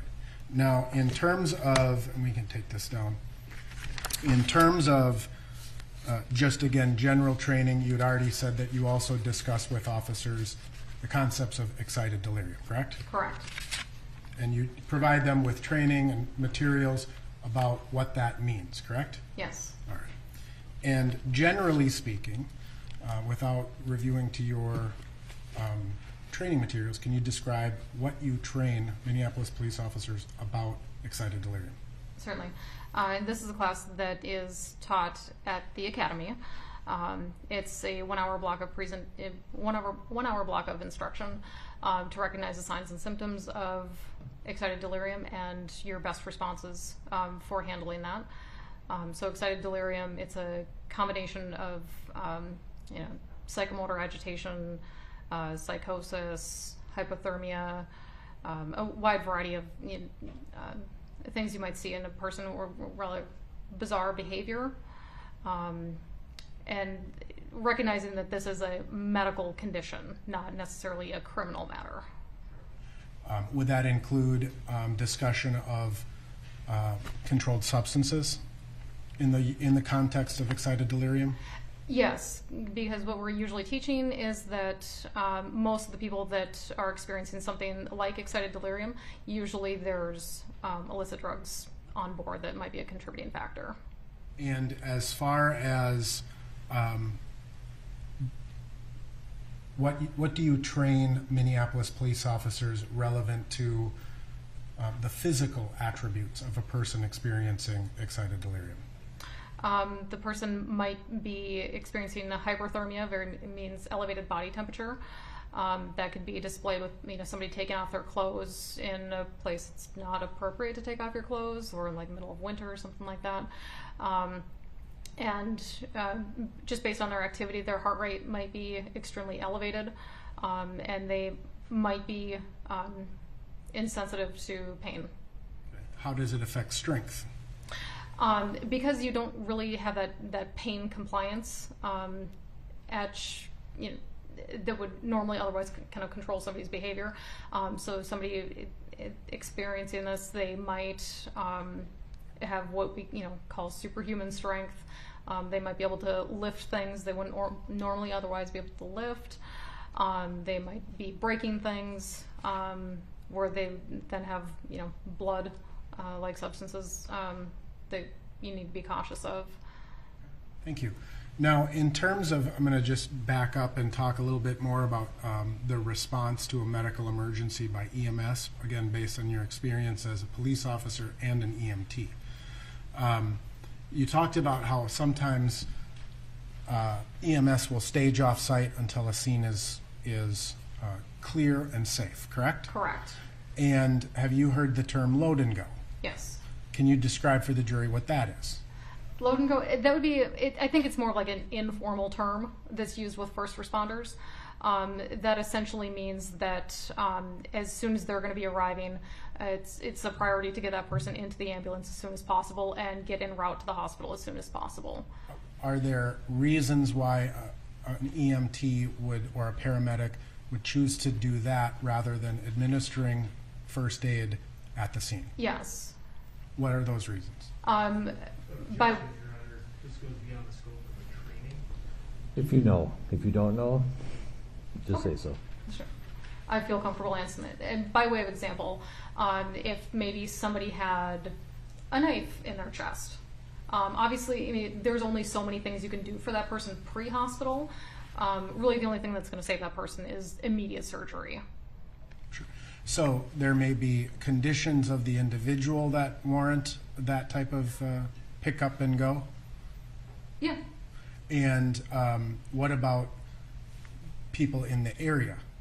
Could that affect an EMT's decision to load and go? Yes. How so?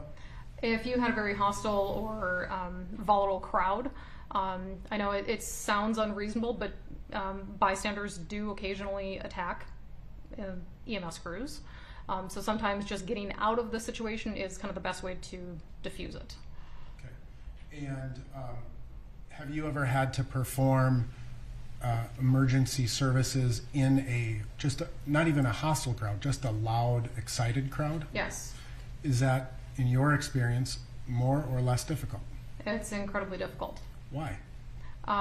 Because if you're trying to be heads down on a patient that you need to render aid to, it's very difficult to focus on that patient while there's other things around you. If you don't feel safe around you, if you don't have enough resources, it's very difficult to focus on the one thing in front of you. It can be distracting. Absolutely.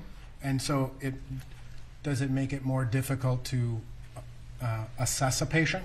It does. Does it make it more likely that you may miss signs that a patient is experiencing something? Yes. And so the distraction can actually harm the potential care of the patient. Yes. I have no further questions. Thank you, Your Honor.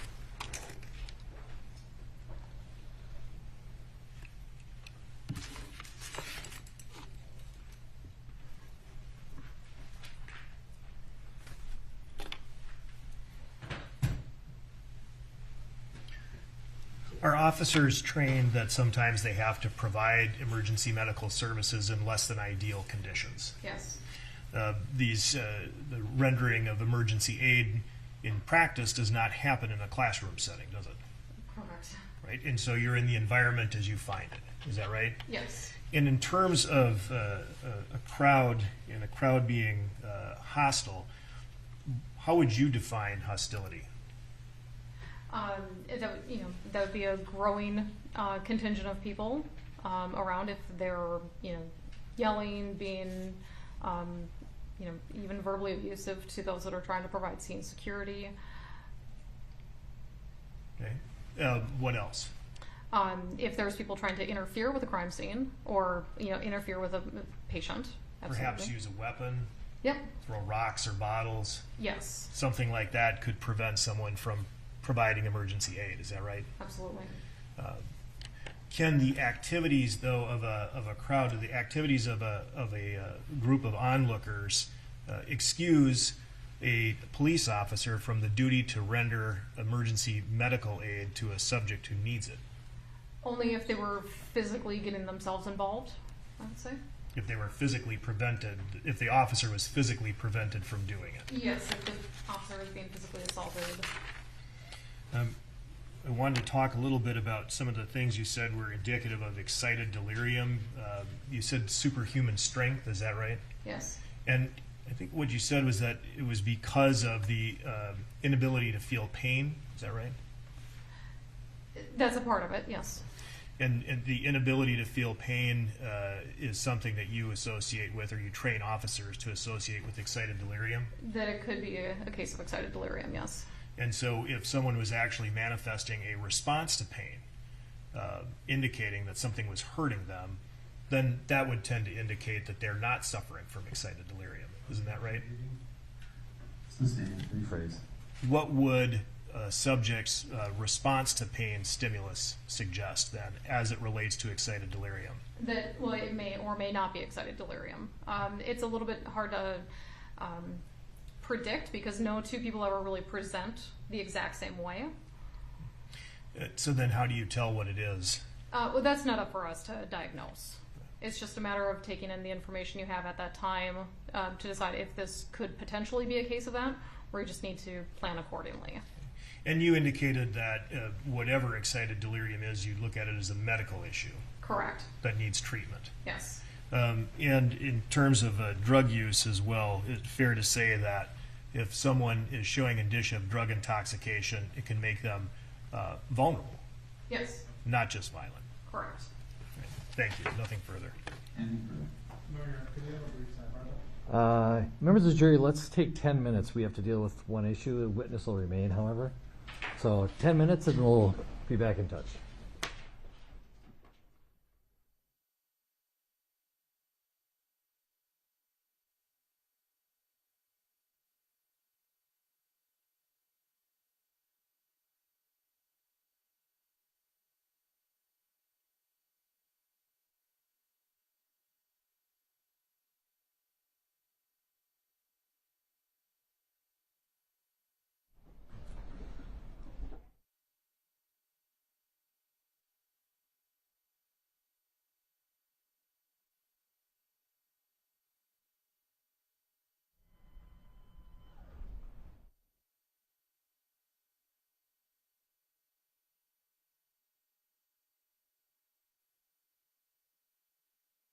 The hearing of the jury, but on the record. There was a sidebar at some point where the state objected to the excited delirium training material, and essentially, I think, Mr. Slisher, I don't want to speak for you too much, that your preference would be that Mr. Nelson not be allowed to present it at this time, but only as part of his case in chief, which would require this witness to come back during his case in chief. Is that correct? It is, sir. All right, and so that's the basic objection, is the timing as opposed to the admissibility. Yes, sir. Okay, Mr. Nelson, what did you want to deal with? If we could have a private conversation. All right.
I'm going to excuse you for the day.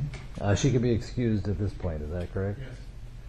You can be excused for the day, but the defense would like to call you back during their case. And so Mr. Nelson will serve a subpoena on you at some point so that you've got it mostly for his contact information. Sure. Because in the interim, I'm going to order that your subpoena that you were previously served still is in force, and that you should, unless you hear otherwise, come next Tuesday at 9 a.m.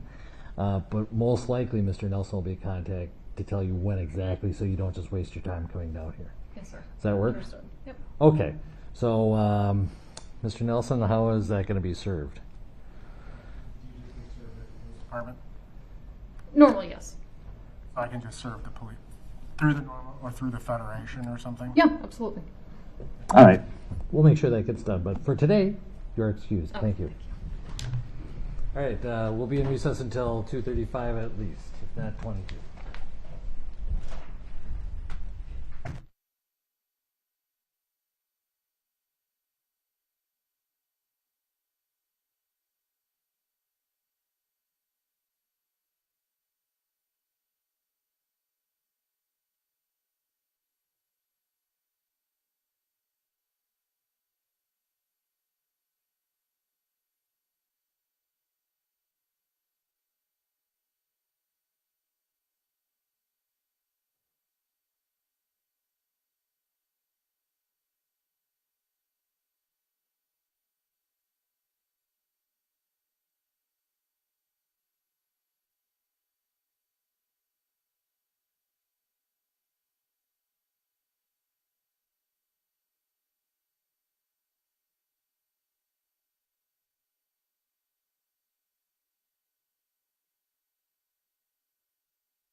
Members of the jury, just so you know, we'll probably have another short break. It probably won't be our full 20, but just if you're wondering, are we going to be pushing through? No. We all need to stay well. And so we're going to take another break eventually this afternoon. Mr. Slisher, you may call your next witness. Thank you, Your Honor. The state calls Jody Stiger.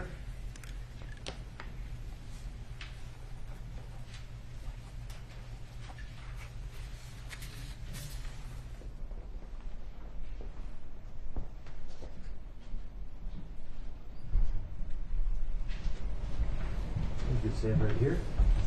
Raise your right hand. Do you swear or affirm under penalty of perjury that the testimony you're about to give will be the truth and nothing but the truth? Yes, I do. Have a seat. Right here. That. And if you wouldn't mind, if you would use this to grab that stylus that's there and give it to me. All right. Thank you. And we're going to swap it out with it. And I'd ask that you remove your mask if you feel comfortable doing so. Yes, sir. And let's begin by having you state your full name, spelling each of your names. Yes, sir. Jody Stiger, Jodystiger. Mr. Slisher. Thank you, Your Honor. Sir, how are you employed? I'm employed with the Los Angeles Police Department. In what capacity? I'm a sergeant. And you understand that you're here today serving as a retained expert for the state in this matter. Is that correct? Yes, sir. So this is outside your typical duties as a sergeant with the LA Police Department, correct? Yes, sir. I'm on vacation. All right. Well, welcome to Minnesota. Thank you. Sir, before we begin your testimony, I'd like you to just introduce yourself and share a little bit about your background with the jury. First, how old are you? I'm 50 years old. Okay. And you indicated that you're currently a sergeant with the LAPD. Can you please describe for the jury how you came to be involved in law enforcement? Yes. So shortly after leaving the Marine Corps, I joined the Los Angeles Police Department in April of 1993. Yesterday was my 28-year anniversary. Did the police academy. After graduating the police academy, I was assigned to a patrol division, and from there, I was recruited to work undercover in the high schools to buy drugs.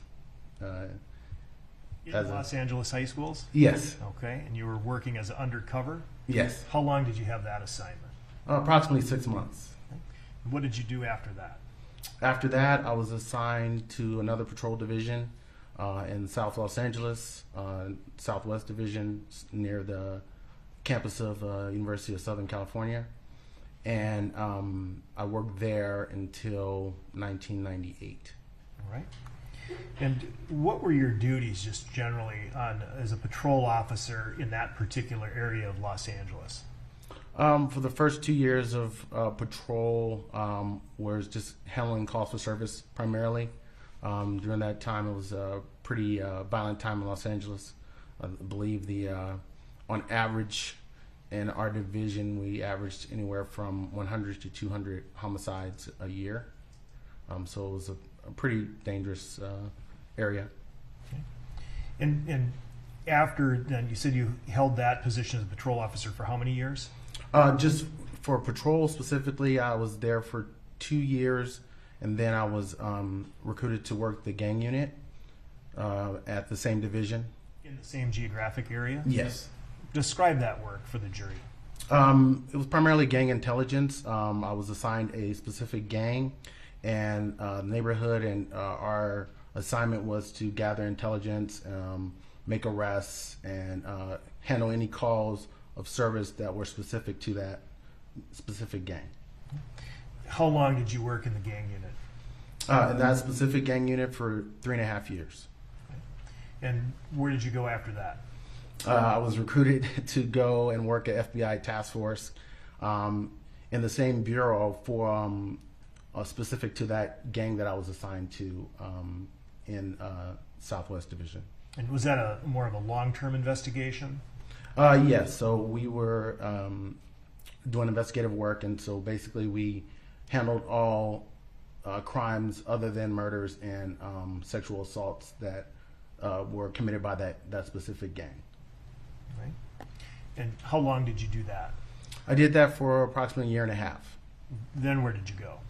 Then I was recruited, and I was assigned to the training division at our for in-service tactics. And approximately what year was that? Approximately 2000.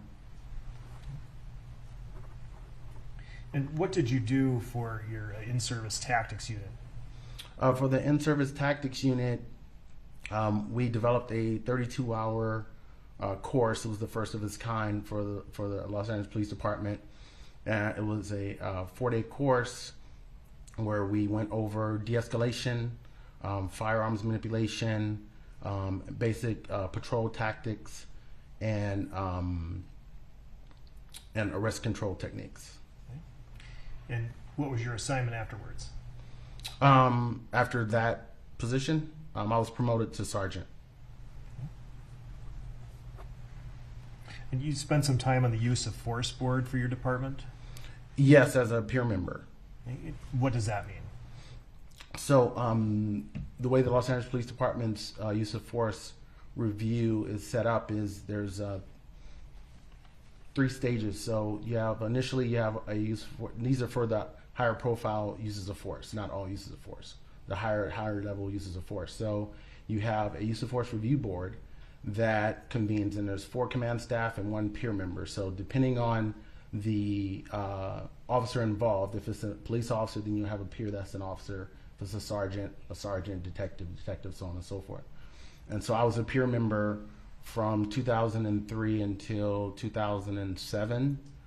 So I was a peer member as a police officer as well as a sergeant, where I sat on the board as a board of 5 people, 4 command staff and the peer, and basically we review all the information that was gathered during the investigation, and we make recommendations to the chief of police.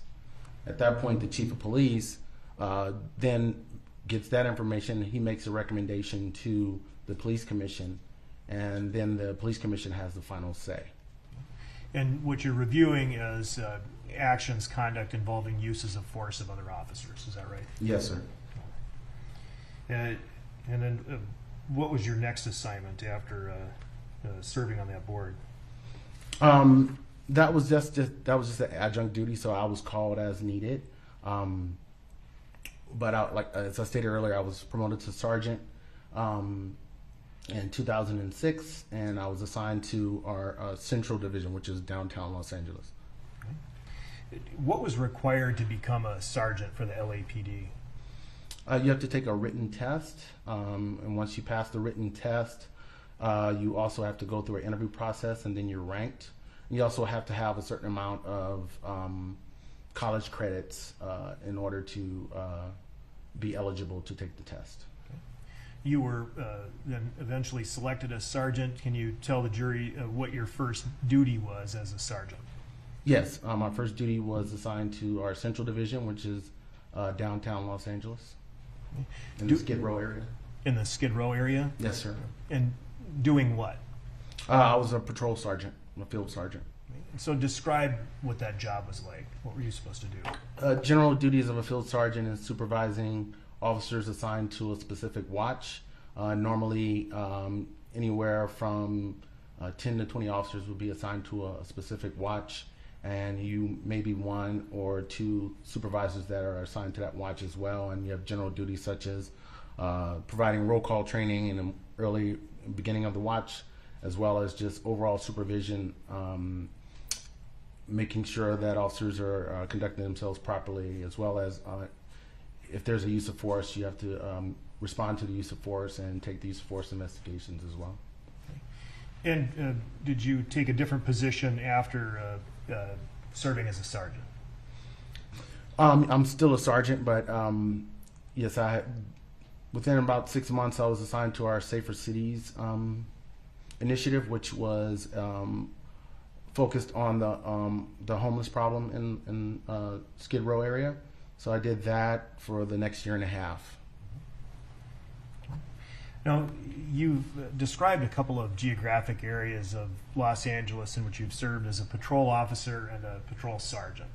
Yes. I'd like you to please just describe in general terms those areas in terms of the dangerousness or the crime rate there. Well, in my first assignment in South Bureau, South Bureau historically has the highest violent crime in the city. Central Bureau and Central Division usually is second or third. Right. And what kind of crimes are you typically responding to? Primarily violent crimes, robberies, assaults, things of that nature.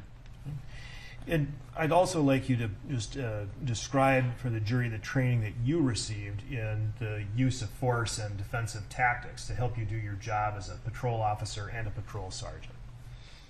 I was unique in a sense because I was a tactics instructor for 6 years. So I had a lot of background in use of force and tactics prior to making sergeant. Prior to that, as a patrol officer, we would get quarterly training as well as annual training that would keep us up to date on any changes in laws or policy and procedures. And what does it mean to be a tactics instructor? For our department and for the state of California, you have to go through different types of training. So I've been through our force options instructor training as well as de-escalation training. I'm a trainer for de-escalation, force options. I've been through the FBI range matcher course, so I'm a handgun instructor as well, and a number of leadership courses as well. Okay. And have you had an educational role or a teaching role within your department? Yes, as I stated earlier, for 6 years I was a tactics instructor for in-service training for the course I had mentioned earlier. So this in-service training would be for already serving officers, is that right? Experienced officers? Yes. It would be in the form of annual training? Yes. Okay. During that annual training, would you provide training as to your department's use of force policy? Yes, and state law. And state law. And have you reviewed generally use of force policies and across the nation and compared those with the use of force policies in your department? Yes. So at my current position, I am the aide to the Inspector General, which is an oversight entity that is within the Los Angeles Police Department, independent of the department itself. I'm the only sworn officer that works for that unit. There's 28 overall employees. During my time there, I was able to travel nationwide and go to a number of different police agencies to basically compare their use of force policies as well as their training with Los Angeles Police Department. And are your policies in the Los Angeles Police Department fairly consistent with the policies and standards nationwide? Yes, sir. Is there sort of a nationwide sort of acceptable reasonableness of a police officer that's generally accepted in your field? Overruled. Yes. Getting back to your days as a trainer for defensive tactics and instruction, approximately how many Los Angeles police officers did you provide training in that 6-year time period? In the initial 6-year time period, approximately 3,000 officers.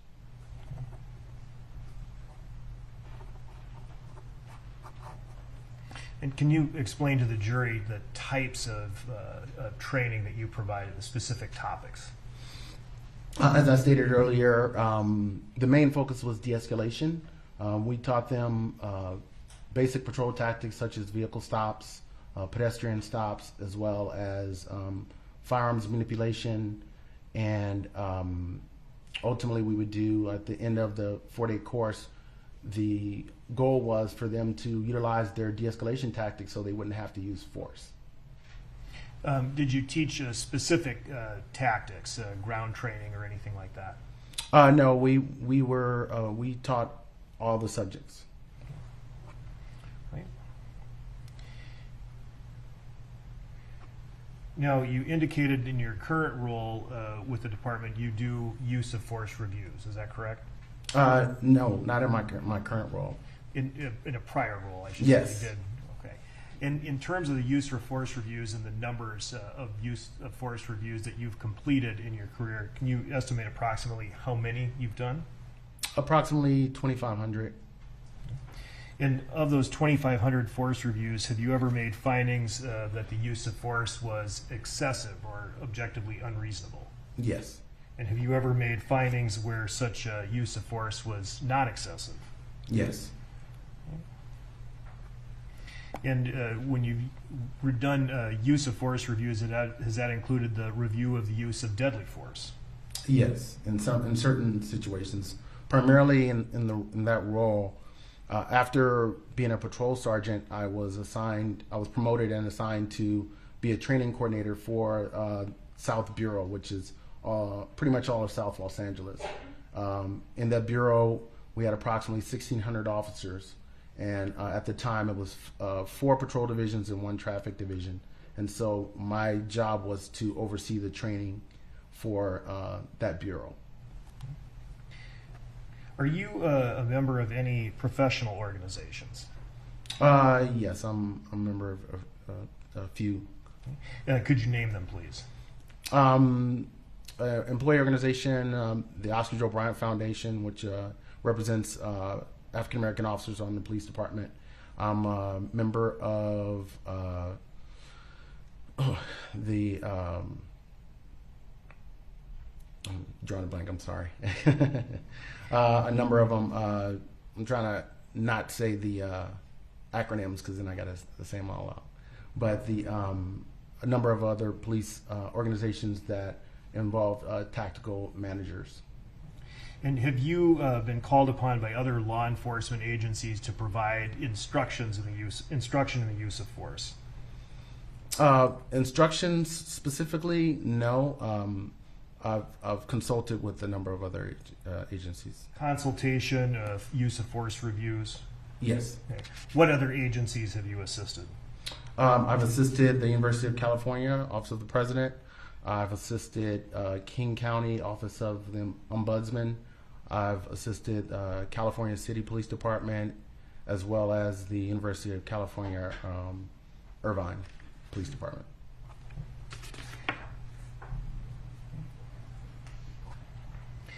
Did you, you have indicated already that you've been retained as an expert witness for the state in this matter, is that right? Yes, sir. And you've conducted then a review of some of the various materials associated with the death of George Flyod that happened on May 25, 2020, is that correct? Yes, sir. Okay. Do you charge a fee for your services? Yes. And can you please tell the jury what the fee is in this matter? There was a flat fee of $10,000, and for trial, the fee is $2,950. And that has included reviewing all of the different offense materials that you were provided, is that right? Yes, sir. And could you please tell the jury, just in general, high-level terms, what offense materials you have reviewed? I reviewed all the body-worn videos, all the other videos that were provided to me that were cell phone videos, poll videos, things of that nature, reports, manuals from the Minneapolis Police Department, as well as the training materials. One moment, if we may have a sidebar, Your Honor.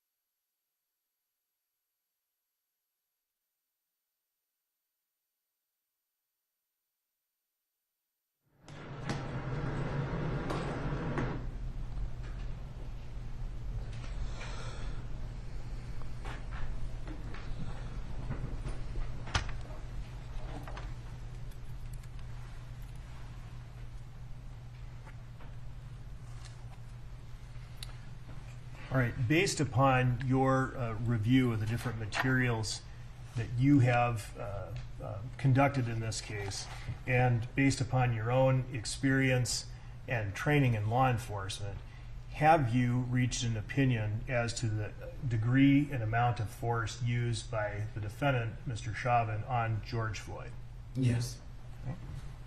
And can I ask you to explain to the jury a little bit about what process or methodology you go through to render such an opinion? There's a few steps. The main step is going through the objective reasonableness standard, which is based off of Graham versus Connor. You're looking at the seriousness of the crime, looking at the person's actions, things of that nature, as well as looking at the specific agencies' policies and procedures as well. Okay.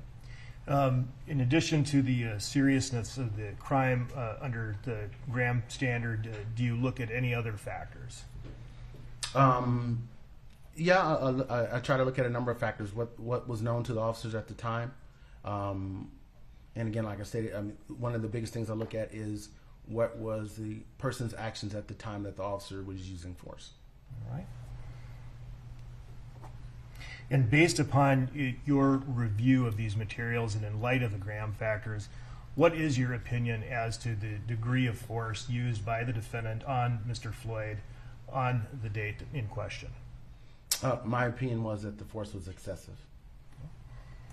Before we then talk about the specific basis for that, we need to define a few terms. What is force? Force could be typically what officers would use in a law enforcement perspective. Obviously, force is different techniques and tools that officers may use to try to take someone into custody or apprehend the person or to control them. Can force include a restraint? Yes. If I may show you Exhibit 17, which has been received into evidence. All right. Can you describe what it is you see here? I see a officer with his knee on the neck of Mr. Flyod. Is this a form of force? Yes. Now, and you can remove Exhibit 17. Oh, I'm sorry. That was supposed to be published. Oh, that's okay. If you could republish the exhibit then, 17. This is specifically what we're talking about in terms of the force you were reviewing. Is that right? Yes, sir. And the force that you stated, in your opinion, was excessive. Is that the force that began right around the point that Mr. Flyod was on the ground? Yes, sir. All right. Now, I'd like to then focus your attention to the Graham versus Connor factors. You indicated that one of the factors that you consider is the severity of the offense being investigated. Is that right? Yes, sir. And do you recall what was the severity of the offense being investigated here? If I remember correctly, it was Mr. Flyod was accused of having a counterfeit $20 bill. And how does that particular offense or the severity of the offense relate to the appropriateness of the force to be used against him? Typically, in a normal situation where you're dealing with someone that's a counterfeiter or someone who is using a counterfeit bill, typically you wouldn't even expect to use any type of force. When you're looking at in the Connor standard, the severity of the offense, is the label of the offense, be it a misdemeanor or felony, is that important? In some cases, yes. What do you find more important than the label of the offense? The person's actions. And so would it be fair to describe the counterfeit $20 bill as a fairly low-level offense? Yes. And in the Connor world, then, that would justify lesser force. Is that right? Yes, sir. Then the second factor is whether the person would pose some sort of an immediate threat. Is that correct? Yes, sir. Can you describe to the jury what is a threat? A threat can be perceived as something where an officer feels that the person is going to assault them or going to assault someone else. And is identifying a level of threat, is that an objective standard, a subjective standard? How is that viewed?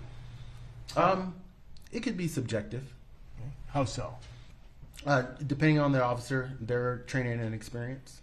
Okay. And when we talk about threat, I'd like you to distinguish between a threat and a risk. Is there a difference between a threat and a risk? Yes. Explain that difference to the jury. So typically as police officers, anytime we go into a situation, there's a risk factor involved just based on the nature of policing. It's kind of, I try to describe it as, when I'm teaching, I describe it as if you're going into the middle of a movie and you don't know what's going on, so you're trying to figure out all the information as you're going through. As far as a threat is concerned, a threat would be once someone becomes combative or assaultive towards you or towards another person. Now, what kind of factors can present a risk? The location, just the mere call itself, the call for service, what the actual crime was. What about the characteristics of the subject? What characteristics of the subject can pose a potential risk? I'm sorry, could you? For example, the size of the subject. Yes, in certain instances, size and stature do make a difference. Okay. In terms of a risk, is that right? Yes. Is the size of a subject, would a large subject necessarily constitute a threat? No, not necessarily. And why is that? Again, it's based on the person's actions, not specifically just their size and stature. And so in conducting a use of force review or looking at the objective reasonableness of force, is it appropriate to use force against an individual simply because of their larger size? No.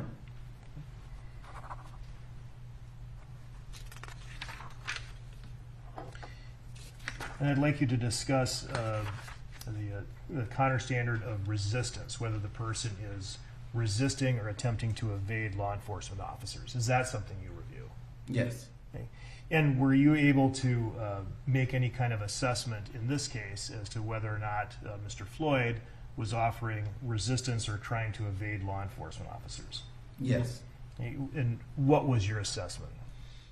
Initially, when Mr. Flyod was being placed in the backseat of the vehicle, he was actively resisting the officers.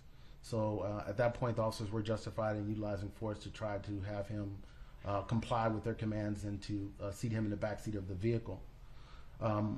However, once he was placed in the prone position on the ground, he slowly ceased his resistance, and at that point, the officers, ex-officers, I should say, they should have slowed down or stopped their force as well. Okay.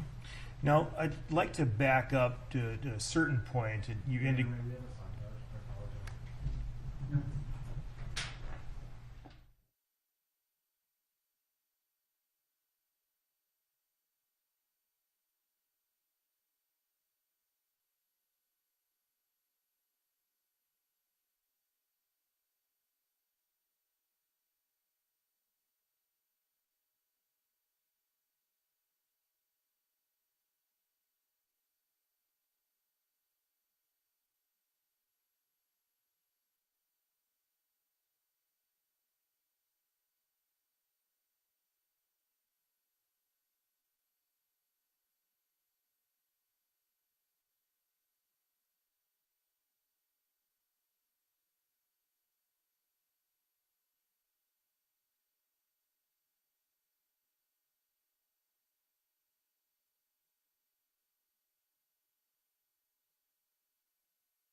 Could you state the question again?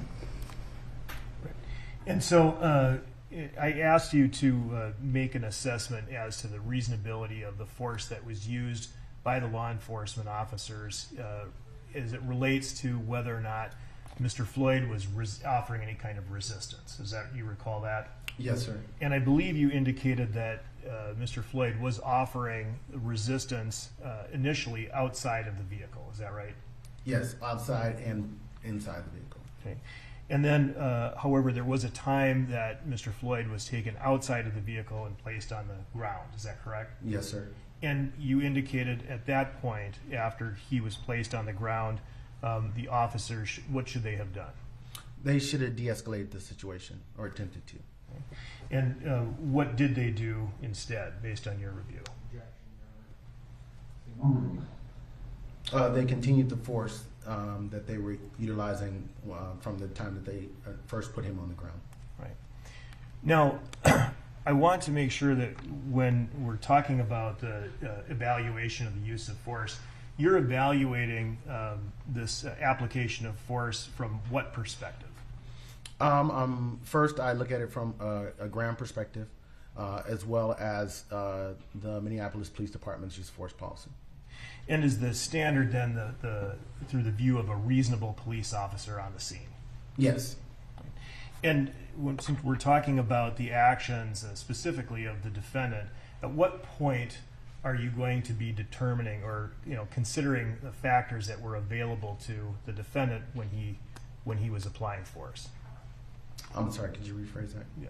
So we know that there were some events that happened prior to Mr.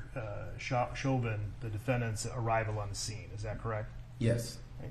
But for the purposes of your review of the reasonableness of the defendant's actions, at what point do you begin your analysis? Based on when he arrived and he became involved in the actual use of force.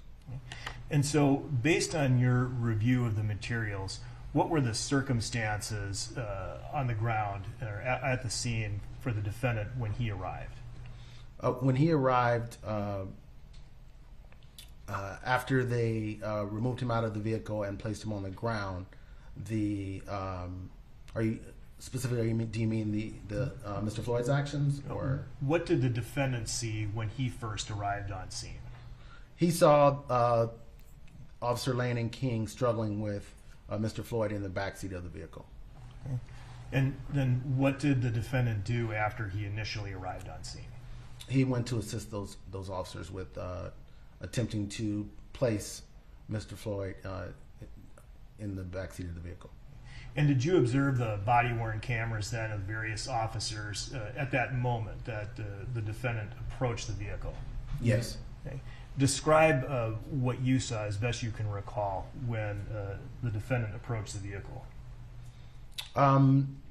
They were attempting to place Mr. Flyod in the back seat of the vehicle. Mr. Flyod was actively resisting, moving around. He was attempting to get out of the back seat of the vehicle. Clearly, he didn't want to be back there. And the officers were trying to initially place him in the back seat, grabbing the seat belts and things of that nature. And then ultimately, the decision was made to remove him from the vehicle. Okay. Now, at the point that Mr. Flyod was removed from the vehicle, right, when he was taken out of the vehicle and brought to the ground, do you recall what happened? How did the officers proceed to remove him from the vehicle? Yes, so they were pulling him from the driver's side passenger door, which is the street side, and they were pulling on his legs and his arms, and once they got him out of the vehicle, they somewhat placed him on his knees, or he kind of went on his knees. And so now getting back to before he was placed or was attempted to be placed in the back of the vehicle, do you recall what Mr. Flyod was saying when the officers were trying to get him in the back of the vehicle? Yes, he was saying that he couldn't breathe. He was saying he was claustrophobic, and that he didn't like being back there. Did you see him, or did you hear him indicate that he had anxiety and that he was afraid? Yes. The answer is stricken. And well, based on what do you recall Mr. Flyod telling the officers? Numerous times he had stated that he was afraid. He had COVID before and he couldn't breathe, and he had anxiety, and he was claustrophobic. Now, based on those statements and the way Mr. Flyod was acting at the time, do you believe that what the officers did to try to get him in the vehicle in and of itself was reasonable actions? Yes, it could be perceived as reasonable, yes. But were there other alternatives that they could have done besides trying to force him into the back of the car? Yes. Calls for speculation, also beyond the scope of parameters. Sustained. Was it necessary for the officers to use force at that particular point? Objection, calls for speculation. Overruled. Not necessarily, no. What else could they have done? They could have continued to try to verbalize with him. It appeared early on. Objection, calls for speculation. I said overruled. Please continue. It appeared early on that the officer King had gained a slight rapport with Mr. Flyod early on, and so in police practices, it would have been best to try to continue to verbalize with him because he had gained a rapport with him, and try to get him to comply with his commands by verbalization. But nonetheless, you believe, in your opinion, that it was not unreasonable for the officers to attempt to place him in the back of the car. Correct. And now I'd like to play a segment for you of what happens when they were getting him out of the car and initially placing him on the ground. So at this time, I'd like to publish the King body-worn camera, which is Exhibit 43. And I'd like you to please back that to 20, 18, and 46 seconds.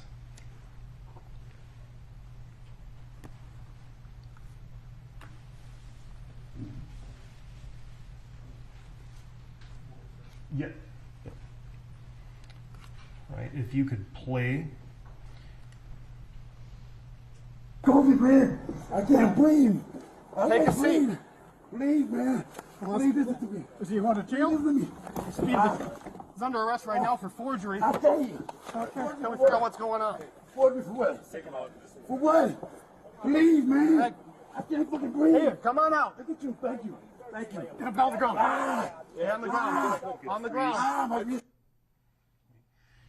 Right. And so at the point, then they decided to bring Mr. Flyod out of the car, and you could see on the video, Mr. Flyod was initially brought to his knees. Is that right? Yes, sir. And what did you hear Mr. Flyod say after he was initially brought to his knees? I believe he said thank you.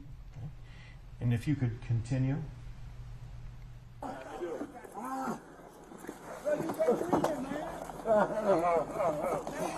Right. You got your restraint? Hobbled? That's breathe. Okay. I can't breathe. I'll grab that. Once we get him. Jesus Christ. I can't breathe. I can't breathe. Thank you. I can't breathe. Stop moving. Mama. Stop. Thank you. Now, after he was initially on his knees and they began to put him to the ground, is that correct? Yes. What position did the officers place Mr. Flyod when they brought him on the ground? Prone position. And what is the prone position? A prone position is where you lay a person on their stomach, chest area. And you can see that Mr. Flyod had already been handcuffed, is that correct? Yes. And so at this point, he is now prone on the ground, handcuffed, correct? Yes. Okay. Prior to him being in this position, did you see any aggressive actions, or what could be interpreted as aggressive actions, on the part of Mr. Flyod? Prior to the prone position? Prior to the prone position. Yes. What did you see? He kicked his leg. And could you describe that kick and how that might be interpreted by a reasonable police officer? Yes, so the officers were still attempting to control Mr. Flyod at the time, and as they were trying to place him down in the prone position, I believe one of the officers was attempting to control his legs, and Mr. Flyod kicked their arms away in an attempt to try to possibly break free from the officer's grasp. Aside from that one kick, did you see anything else in your review of any of the materials, the body-worn cameras, that would constitute an act of aggressive behavior by Mr. Flyod? No. And that was at approximately, 2019 and about 35 seconds, is that right? Approximately. And when we are evaluating then the restraint period, this is about the time we're starting, is that right? Right after he was placed on the ground prone. Yes.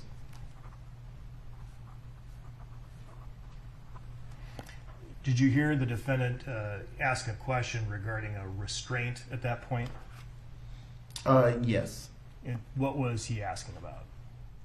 I believe he asked for the hobble. What is the hobble? The hobble is a restraint that's used to bind a person's legs in order to control them better and stop them from either harming an officer or breaking property. In most cases, kicking out the windows of police vehicles. And if I can show you, show the witness and not the jury.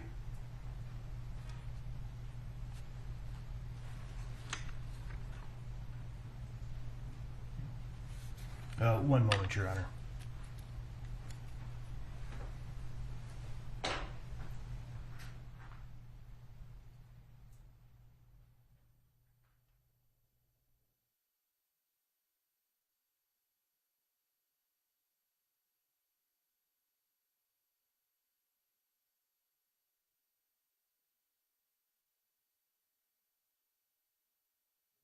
Witness Exhibit 200.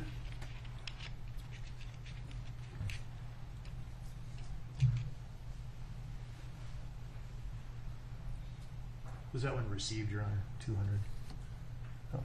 I'm going to ask you if you recognize what's shown in Exhibit 200. Yes. Does that appear to be the use of a hobble on a restrained person? Yes. Okay, I'll offer Exhibit 200 and ask to publish. Any objection? No objection. 200 is received. And if you could publish, please. All right. Sir, is this the hobble restraint that you were referring to? Yes, sir. And when is this hobble restraint used? Typically on someone who's actively aggressive towards the police. And the person who you see in Exhibit 200, the hobble has been applied. What position is this individual in after this hobble has been applied? The side recovery position. What's the side recovery position?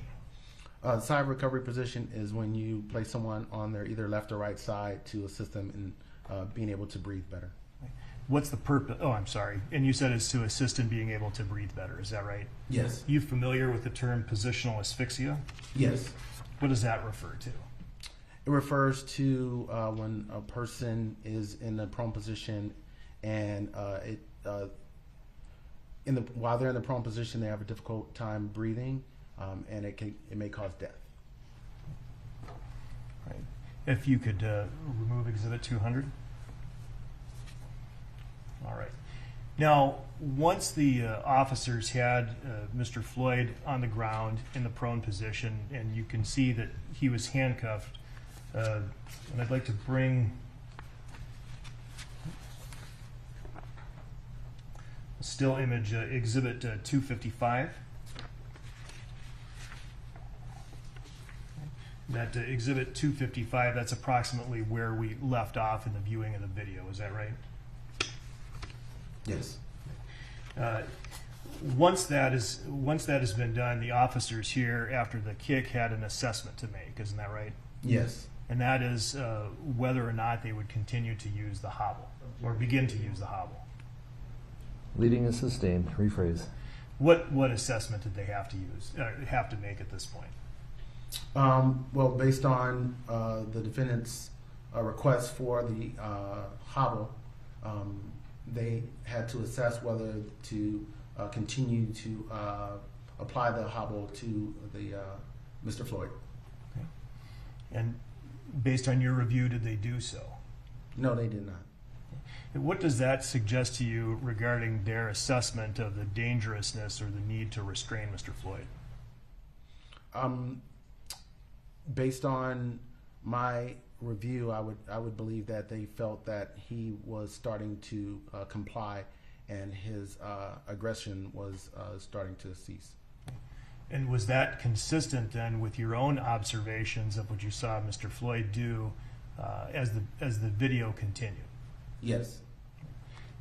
One moment.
Members of the jury, we're actually going to break for the day. And the sergeant will be back tomorrow, and we'll resume with his testimony then. Let's shoot for 9:15 again, so the normal process. All right, thank you.